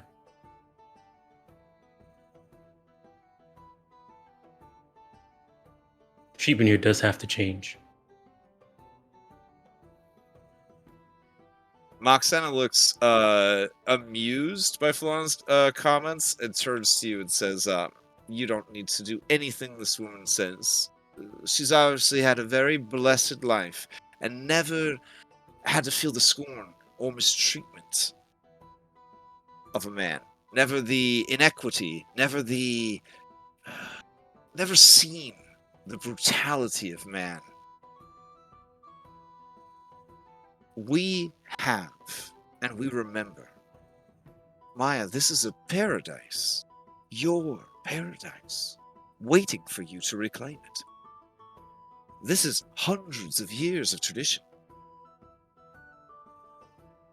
And that I understand as well.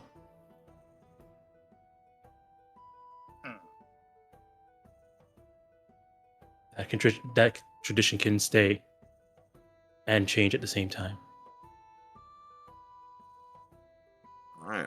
As you guys are discussing this, the sun begins to dip past the horizon. That was fantastic. How much do I owe you all? Oh, they seem ashamed that you would even ask. No, mistress, no. This is our pleasure. Oh, are you sure it's no trouble? And Nim will start to dump out a couple, like a bag of drachmae onto the. Oh no, they table. wince. They wince and they look away from it. Hmm. Surely you're making. I guess you must be paid by the queen then. They all look a little uncomfortable, and then one of the older young men says, "This is obviously a foreigner, a merchant. No, mistress. We do this out of loyalty and service to Themis. This is a great honor put upon us by the throne. Hmm. We are pleased to provide service and have a place to sleep and food to eat. It is all we need and all we deserve." Nim squints their eyes. That sounds a little like indentured servitude. No. We are loyal servants of the throne. Of course, no. I would never dream of questioning your loyalty. One of the younger boys says, "We are slaves. We are born to serve. There is nothing greater waiting for us. Someday I will make the sex with a lady, and then I will die." Hmm. And some of the other young men nod in agreement. Sounds pretty good. Okay. Suppose it is good to have aspirations, though. Perhaps. Well, hang in there. And Nim will scoop back up the drachmae.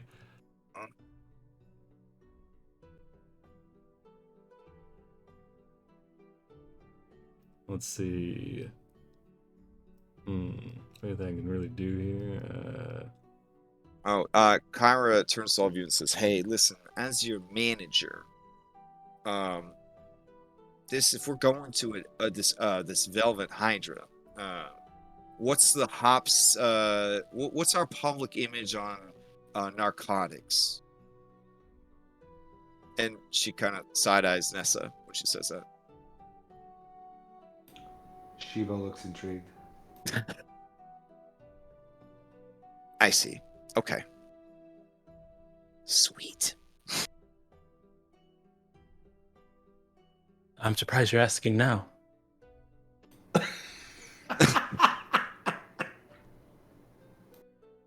What do you mean? I'm asking now. Listen. I don't want to be associated with whatever that person is getting up to, okay? This is the new Kyra, okay? This is the mature, responsible Kyra, the less problematic Kyra, the Kyra that looks out for everybody and keeps everybody out of trouble Kyra. That's what you're looking at right here. Mm-hmm. And Nim saunters over, interrupting. Hey, I think these people here, I don't think they want to be doing all this. I don't think they want to be shining shoes and giving out massages. They won't even let me pay them. yeah, Nim, weren't you listening to the description that Chandras gave us in the beginning before we got here? Oh, of course, they say with a completely straight face.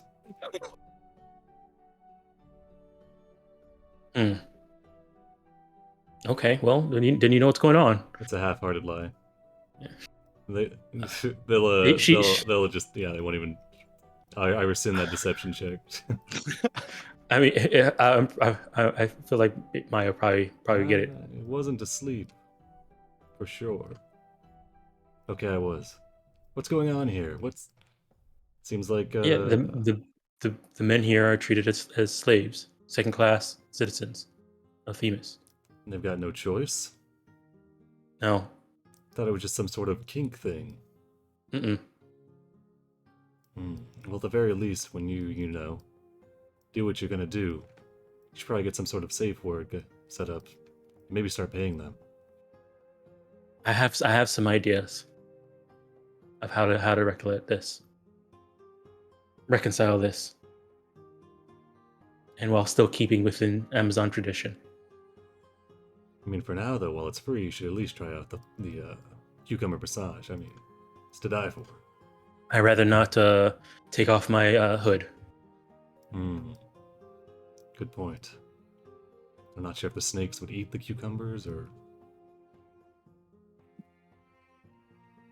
You know what? I don't think they would. All right. Well, let's head to this inn before our potions wear off. Okay. So it's over here. There's only 15 seconds left until the potions wear off. Oh no! Really? Were you keeping track? No, Oh, just shit. kidding. Okay. I mean, it thought it'd be more dramatic. Burst into the room, buy a room in 10 seconds, and then rush up into it. Oh, gotcha. Yeah, sure. All of your features begin to warp horribly. Sibo, one of your boobs is like 3 times the size it was before, and one of them has disappeared. You definitely need more of the juice. It's completely normal. Okay.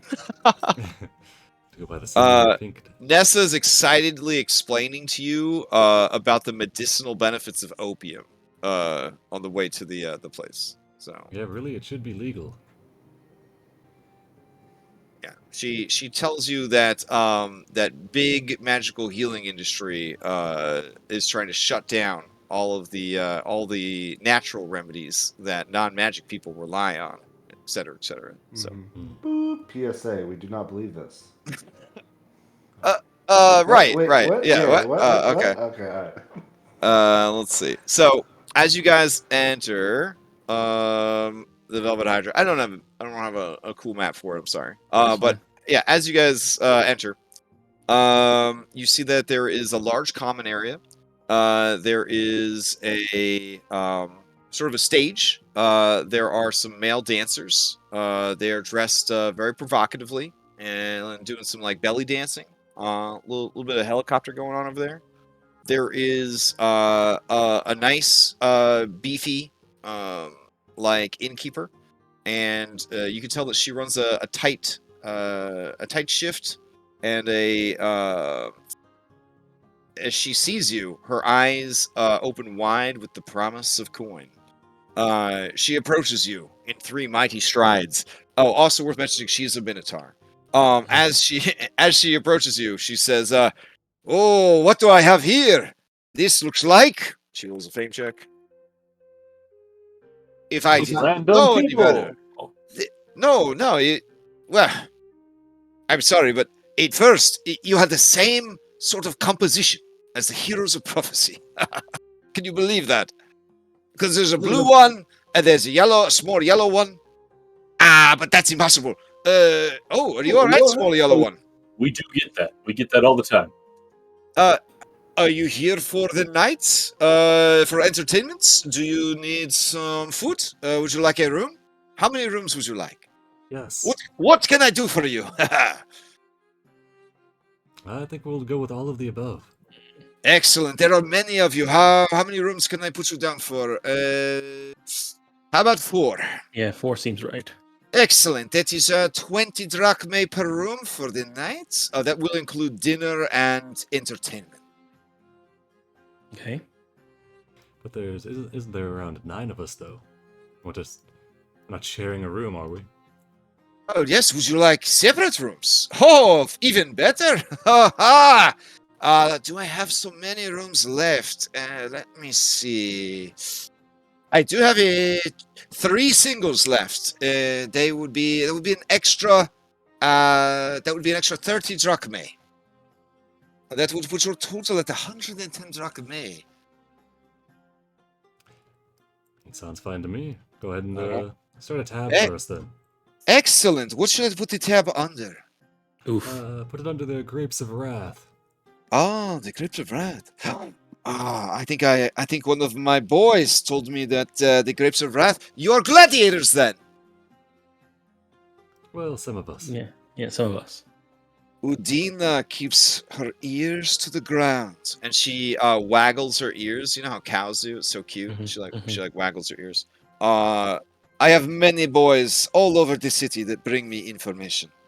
All right. Well, these two boys, they will take you up to your rooms. Please hurry back down. You do not want to miss tonight's entertainment. Everything is good for tonight's mood or meal. You don't have any religious or spiritual, cultural restrictions on your food?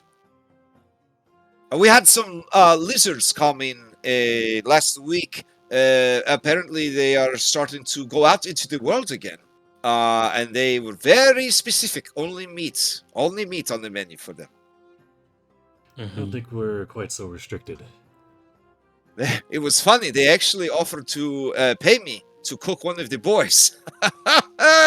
Ridiculous. I did consider it. They had many gems. How are you? Anyways, please head upstairs. I will reserve table for you. Fantastic. Do you have any drinking needs tonight, or perhaps some of the great flour? Nessa says, that's the opium. Nessa, perhaps you can take care of that. I would like to order something actually. Can I have one of the cheesy flatbreads, but with extra sardines? Ooh, an interesting order. Certainly, I can prepare that. All right, the food will be ready in 20 minutes. We will have everything ready for you. See you then. And if anything is not up to your standards, you tell one of my boys, and they come down here and they tell me, I will make it right for you. Okay. Oh, I need a place to stable my behemoth. No worries. We have a beautiful stable just off map. Okay.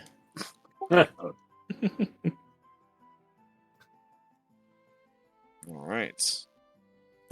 You leave your dinosaur at the daycare center.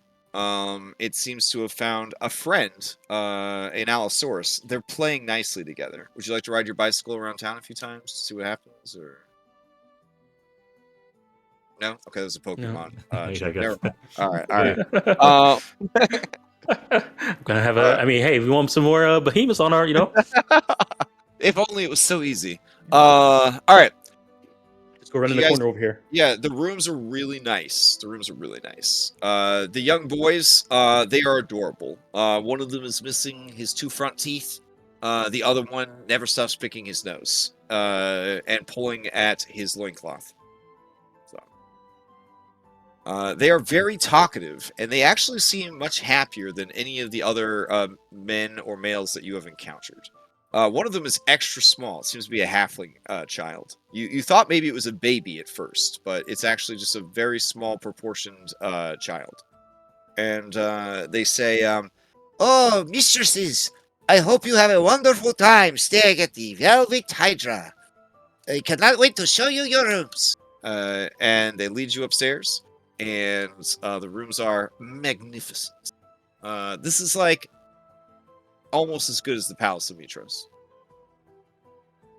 I mean, you can argue with the methods, but you can't fault the results. Look at it. Mistresses, is there anything that you need? The single bedrooms, they do not have private bath. There is communal bath down the hall. One of the suites has communal bath. We can bring towels, sheets, blankets, pillows. Yes. Yes to everything? Oh, okay. All right, we will bring everything up. Do you have any luggage on your behemoth? I mean, I did a little light shopping. I left my bags at the doors. You will bring it up immediately. Thank you for letting us be of service. It's a pile of random bizarre goods Okay. by the door. All right. All right. So they begin hauling your shit up the stairs. All right. So you guys have these rooms, and That sound like a trinket roll. I mean, it could be a trinket roll. It's been a while. Let's see. We got a trinket roll.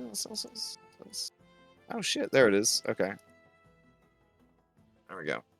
What did you get at the marketplace there? Preserved frog that moves and croaks like a living frog, but even to an undrained eye is undeniably deceased. Okay. A bootlace entwined with gold thread. A pocketbook of dwarven poetry. Let's see. A hag's hairpin, allegedly. And then a bowl filled with dim continual flames that change color when different powdered materials are added. Oh, nice. That sounds like all things that I think Nim would. Look at this book. It says it's poetry, but it seems like it's all just names and reasons that the person who wrote it hates them. But they are in, Yeah, what is it's in Pandemic. prose. Yeah, there you go. Look at these They're stanzas. haikus of hate. Haikus of hate. It's so quaint. And this hairpin, just look fabulous. And Nim The hairpin places is very obviously like carved out of like human bone for and sure. Nim places the hag's hairpin in Kyra's hair. Okay. Kyra shudders, and you see Gooseflesh rise up. She says, "I can hear their screams." Oh God. And she delicately removes the hairpin and sets it down on the table, and then everything gets real quiet, and then the camera does like a weird, like wide lens of the hairpin as it just sits there ominously on the coffee table. We can leave that one there. It's for the best. Okay, so what's the plan tonight, guys? What are we doing? I understand that, Andronicos, you ordered a sardine pizza. Hell yeah. You willing to share, right? Starting what? Sorry, a cheesy flatbread. You ordered Oh, sardine yes, cheesy yes, flatbread. yes. Yeah.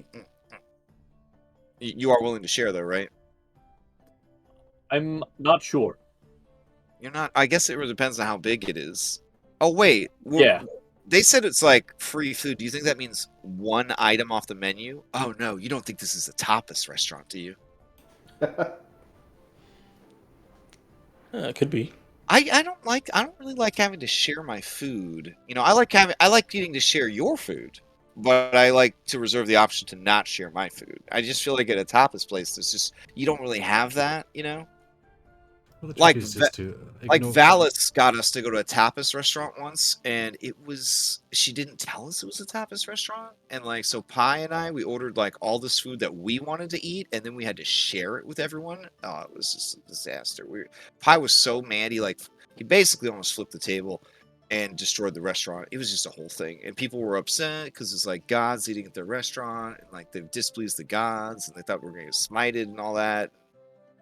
I was enjoying it because, yet another foobar on Valis' part, right? You think the goddess of wisdom would know that her siblings don't want to eat at a tapas restaurant, but there it is. Also, there was the awkward part that when I found out it was a tapas restaurant, I took my top off, and then they had to explain to me that it was a tapas restaurant, not a topless restaurant. So that was awkward. That's fair. That's fair.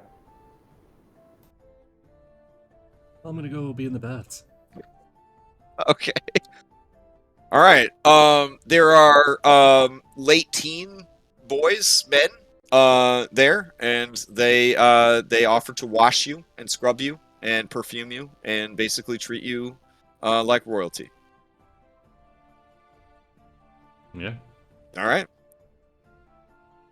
The rest of you, do you head down for dinner after rejuicing?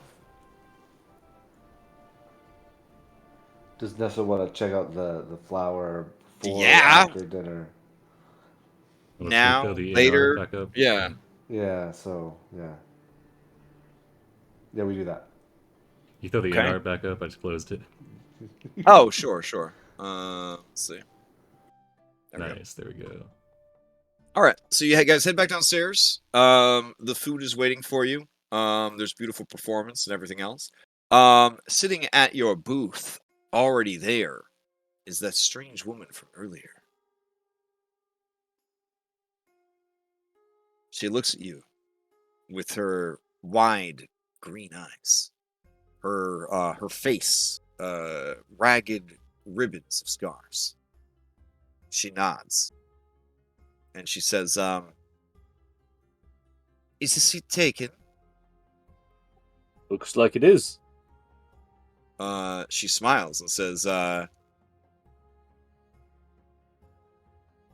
"You are quite witty.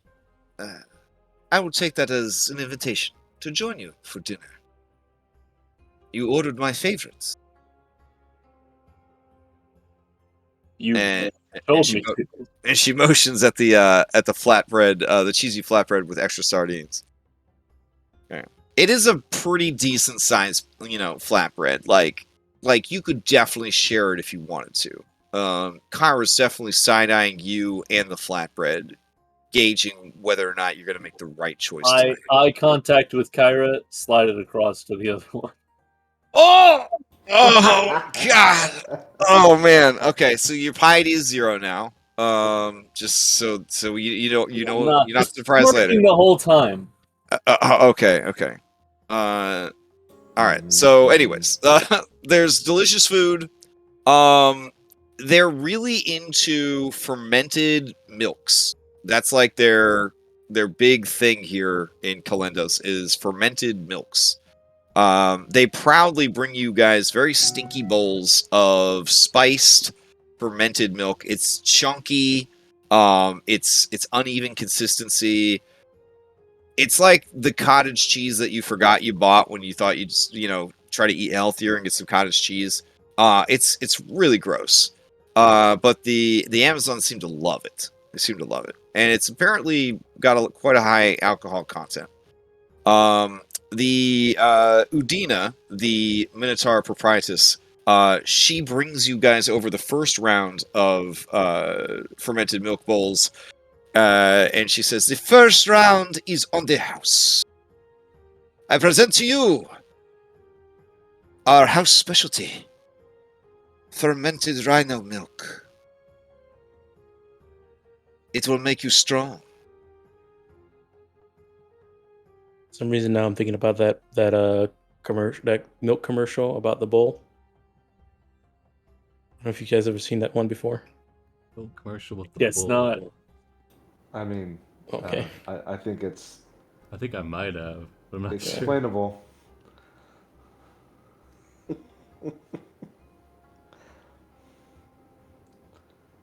All right. As the dancing is, going on and getting louder, they bring Nessa over a tray of flour and flour accessories, and she, being a bad influence on Sibo, offers it to Sibo and explains the many medicinal benefits one more time, like stoners do. Yeah. Yep. Okay. Do you partake or no? Oh yes.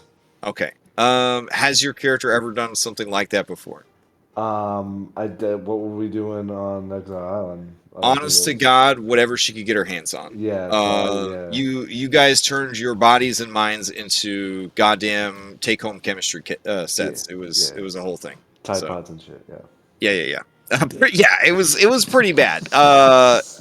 As an intelligence-based character, you were taking huge risks. Okay. All right, but yeah, it's quite a journey, and you feel very relaxed, very calm, and honestly, Sibo, you feel all of that, everything that the memories of your time with Ventus, the trauma of the shipwreck, the ordeal with your father, the horrors of your homeland, the expectations placed upon you by the gods of this land, everything just kind of fades away. You feel the sort of peace that you wanted Versi to give you, but that you refused to take because you did not want to lose the memories that had shaped who you were. But for a very brief amount of time, tonight at least, you are freed from all of that. Ah, perfect. Good. This All is right. healthy. Yeah, for sure. I'm sure. Like, why would anyone ever get addicted to that? I know, right? Right? That's crazy. Good thing. There's nothing like that in real life that completely cripples entire nations. Yeah. Anyways, so Hyaris introduces herself and says, "I am Hyaris, and we need your help." Who is And we and what help do you need? I represent those who would see Themis freed from tyranny.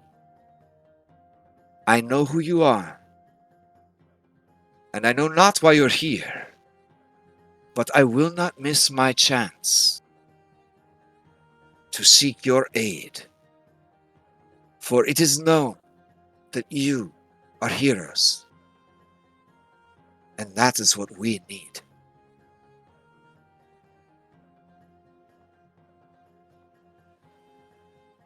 and that's maybe a good place to stop because we're right at 11:30.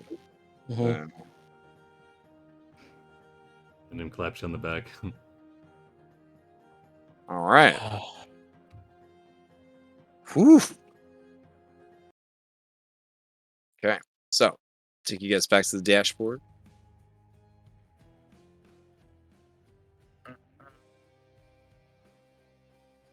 It just felt like a good. I don't like ending right on time because that's just not my style. But it seemed like a good place to end. So Yeah, it works. Yeah, that works. Yeah.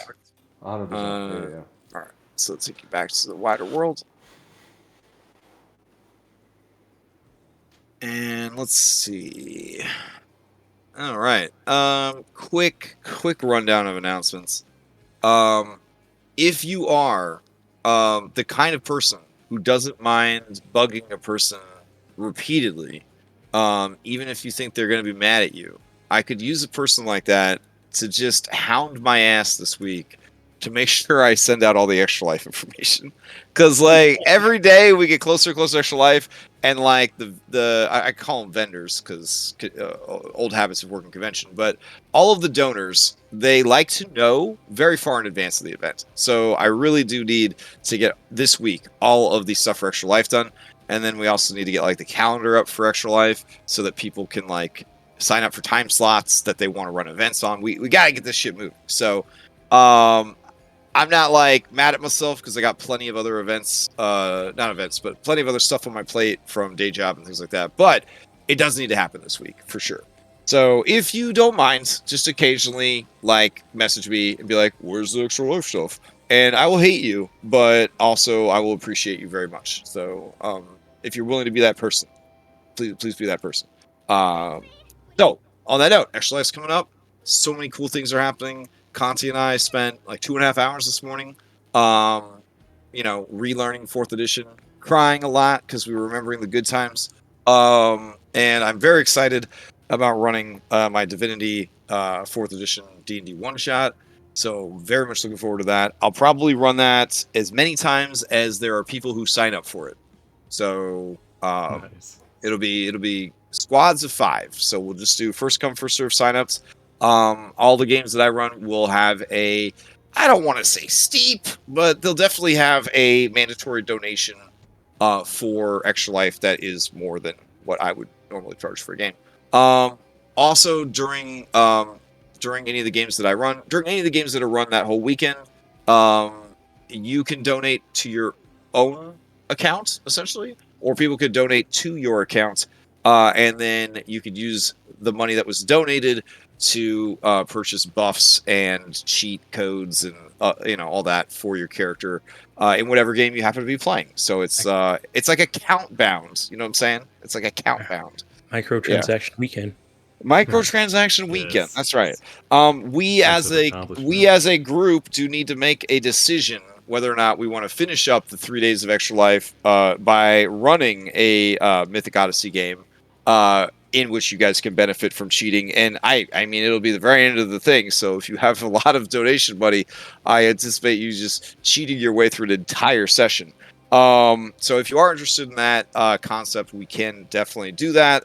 If you feel that it would be detrimental to the campaign to have one night where you could basically cheat to win whatever you're trying to do, I understand, and we can skip that week if you would like. But you know, you guys will decide as a group, and unless it's unanimous, we will not play that weekend. But could be fun. Could be fun. We'll stipulate that you cannot use it to purchase gashapons, because you know, that would be pretty bad, flooding the campaign with too many OP. Yeah, right. Exactly. I mean, Rope Snake already snuck in, so you know we gotta. True. Yeah. Yeah, Okay, so then The firewall's also been breached. It's too late. rope snake is pretty game breaking. The power of a rope snake. as we get closer, I get more and more sad that I don't have time to run the full 24-hour marathon, and I don't have the energy to run the 24-hour marathon. I'm hoping that my life is a bit more stable. I'm in the process of migrating and launching 30 websites for local school system, and the deadline is Christmas break. So I just don't have the time to prep and run it, and then try to like recover from a 25-hour marathon. Yeah. I need fucking sleep. So yeah, I know how you feel, man. yeah. Next year for sure, I will try to. I am sad when I think about it, but then also I'm glad because I'm going to be getting married that time. Yeah, so I'm going to be able yeah. to participate. Fair. So, Speaking about Extra Life, I've been on a really like hard kick of Cyberpunk lately. So I was looking at like Cyberpunk Red, see what it's like. Maybe try and do something like that. And if it push comes to stuff and I don't feel like learning a whole new system, I might make inspired by the flavor. You just grab the flavor. It's inspired by Red the Kobold, making a one shot with pre-made characters that's themed around Cyberpunk. And honestly, that's the thing I love the most about 5th edition is I think it's the most modular of any of the D&D editions. It's very easy to turn basic 5e into whatever you need it to be. I was even telling Conti today that it might be easier for 4e for us to just use 5e but run it as 4e, because everything that you need to run 4e in Foundry you could just mimic with 5e mechanics. So it's definitely a very versatile system. So again, if you are interested in running an event or participating in any way, please reach out. Let me know. Even if it's just helping manage events, helping organize, helping advertise, any of that would be really, really appreciated. So if I need the information for Extra Life, should I message you to remind you to give me the information for Extra Life? So I can Yes. Give me as many reminders as you want, please. Okay. I need to get this done this week. So Okay. And then regularly scheduled stuff. Tomorrow, don't pay attention to anything that's happening. That campaign's garbage. Don't watch it. You don't want to know what they're doing. It's terrible. We won't even mention what it is. Then Wednesday is session 3 of the latest anime, Cool Cat and the Cool Cat Kids. It's very cool. It's about a cool cat. He has like a big muscle lady carry him around. And he does cool ninja shit. There's also like 3 other people and a lizard that hang out there too. But it's probably the coolest campaign that's happening on our server right now. So you might want to check that one out. It's the Monster Hunter game that Dom's running. And Thursday we got Wild Beyond the Witchlight. And if you don't mind Curse of Strahd spoilers, I've started doing my prep streams for Curse of Strahd on Thursdays because all of Witchlight is completely prepped out. And has been for a while. Yeah. Worst part about playing in Crash's games that I can't watch prep. I will tell you, we're doing some exciting stuff with Curse of Strahd. It is pretty freaking cool. Speaking of which, you gave us the info to the thing so that we could start making characters. Mm-hmm. But how is we can't do that? I don't understand. So that's another thing you should remind me about a lot this week is that's actually something I wanted to remind you about, Crash. Yeah. is that you can turn people into trusted players, and they can just make their own sheet. Oh yeah, I already created the own sheet. Oh, okay. I don't know what to put on it because Right, your right, right. classes. Because you're level 0 class. Yeah. Yeah. I gotta make those. Yeah. Do we have will we just choose a background like normal too? No, Fold it into the class. no, it's like you just have like a huge background. You don't even have a class. You're basically just a human being with some extra features. Like, Okay. yeah, there'll be a point in the adventure where you choose your class and then become level 1 and then start the adventure. Yeah. Okay. So you're basically, when you hit level 1, you're actually level 2 because you like had a level, like a secret level before you started. But right. yeah. Anyways, so then Thursday we've got Wild Beyond the Witchlight. Kind of cruising towards the end of the campaign there. A lot of fun stuff going on with that. A lot of laughs last week. It was really fun. Friday, I don't know what's going on. I think Orf is trying to finish up his Witchlight game. I don't know what's going on with his schedule. Saturday, we got more Red-Handed Doom. Red-Handed Doom Prep and the Red-Handed Doom. They're in the middle of a fight against a Fey Chimera, which is pretty dope. Yeah. It's a dire wolf, a giant elk, and a prismatic dragon. When I saw the wolf part, I thought I was like, "Is that a blink dog?" And then I was Yeah. like, "Wait."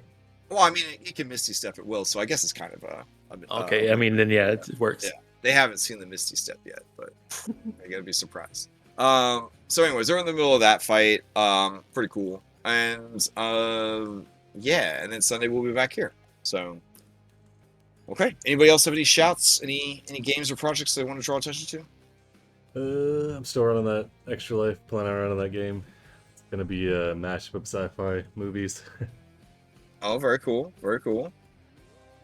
See, I was been debating because I ran it for some of my friends, and it's supposed to be a one shot, but it ended up being 4 hours. So now I was debating if I should cut it down, but now because of Extra Life, I could just run like it straight through, like probably 6 hours or so, 7 hours maybe. Yeah, and that's the thing where we're gonna have a sign up, so you can just like book like like a convention. You could like book like a big block of time, or if you wanted to be like, I'm gonna run it 4 hours on this day, and the other half is gonna be 4 hours on this day, just so people know what to sign up for. Yeah, I'll probably tailor it based on what sort of games we got running, what time slots we got, and to make sure that charity's not being screwed over. Like we'll waitlist games, but when people sign up for the games, they pay the donation up front. So even if people ghost your game or don't make it, we don't lose that donation because they didn't. Yeah, they got to donate to get onto the waitlist. Yeah, just like on well, the waitlist people could donate when they get called on the waitlist, basically. But the people that are in the actual slots will pay ahead of time, just like at a convention where if like I signed up for an event, I paid ahead of time for the event. So if I don't show up for the event, that's on me, kind of thing. We just want to make sure that the charity is being taken care of. So, but yeah, like if you want to run, run a 12-hour game, if you want to run a 24-hour game, hell yeah, go for it. Whatever you want to do. If you want to run a 3-part that's every single day of the 3-day weekend, that works too. Whatever works. So. Also, I had this really cool idea where you play as these space penguins, right? I don't know. No, from the Spelljammer setting. You're like the space penguins. You Madagascar. You could Spelljam Madagascar. I mean, it's true. So you play as these guys, and the whole adventure is based on rule of cool. So like. Every time you do a rule of cool, like if the DM's like I'm not so sure, then we throw up a poll and everybody votes if it was cool or not cool. It's pretty much like Cards Against Humanity, but yeah, kind of, yeah. D&D Against Humanity. Yeah, D&D Cards, because or Super Fight. Basically, it's supposed to just be a hyper exaggeration of the rule of cool, like making up new mechanics, breaking all the spells, all that kind of stuff. Like, oh, is it raining? I'm gonna cast Shocking Grasp on the ground and electrocute everyone. Like stuff like that. Like, the things that my friends that I did in high school, basically. So, just super duper rule of cool. I'm very tempted to run that as a one shot during the Extra Life Marathon, but we'll see. We'll see. I've been kind of I'm working. so glad to listen to all of you advertise these really cool things that I'm not going to be able to participate in. Cool. Good to know. I mean, I can Sucks to participate. suck. What's this wedding at? I can where is it? I can participate in this wedding. I never even got an invitation. I never even got an invitation. Look, we just sent the invites out. Like, I'm also an ordained Well, deacon. yesterday. I'm an ordained deacon. So if Yeah, you needed somebody Nathan, to marry you, Nathan, I got mine. I'll be responding soon. Just like wow, unbelievable. Oh man. And I Here get a I- +3 too. Is yeah. I could have run your D&D bachelor party. I could have been the priest that married you. I got a wide skill set. I'm basically a non-musical bard. My Yeah. IRL DM is doing is the one that's marrying us. Oh my god. Well, I'm going to bed. All right. Good night. So You guys gotta have to get something that gives you the marriage buff from what you call it? ceremony. Yeah, from Yeah. ceremony. Yeah. very nice. Very nice. All right. I am actually going to bed though. It was fun, and I'll see you guys Alright. around the Discord.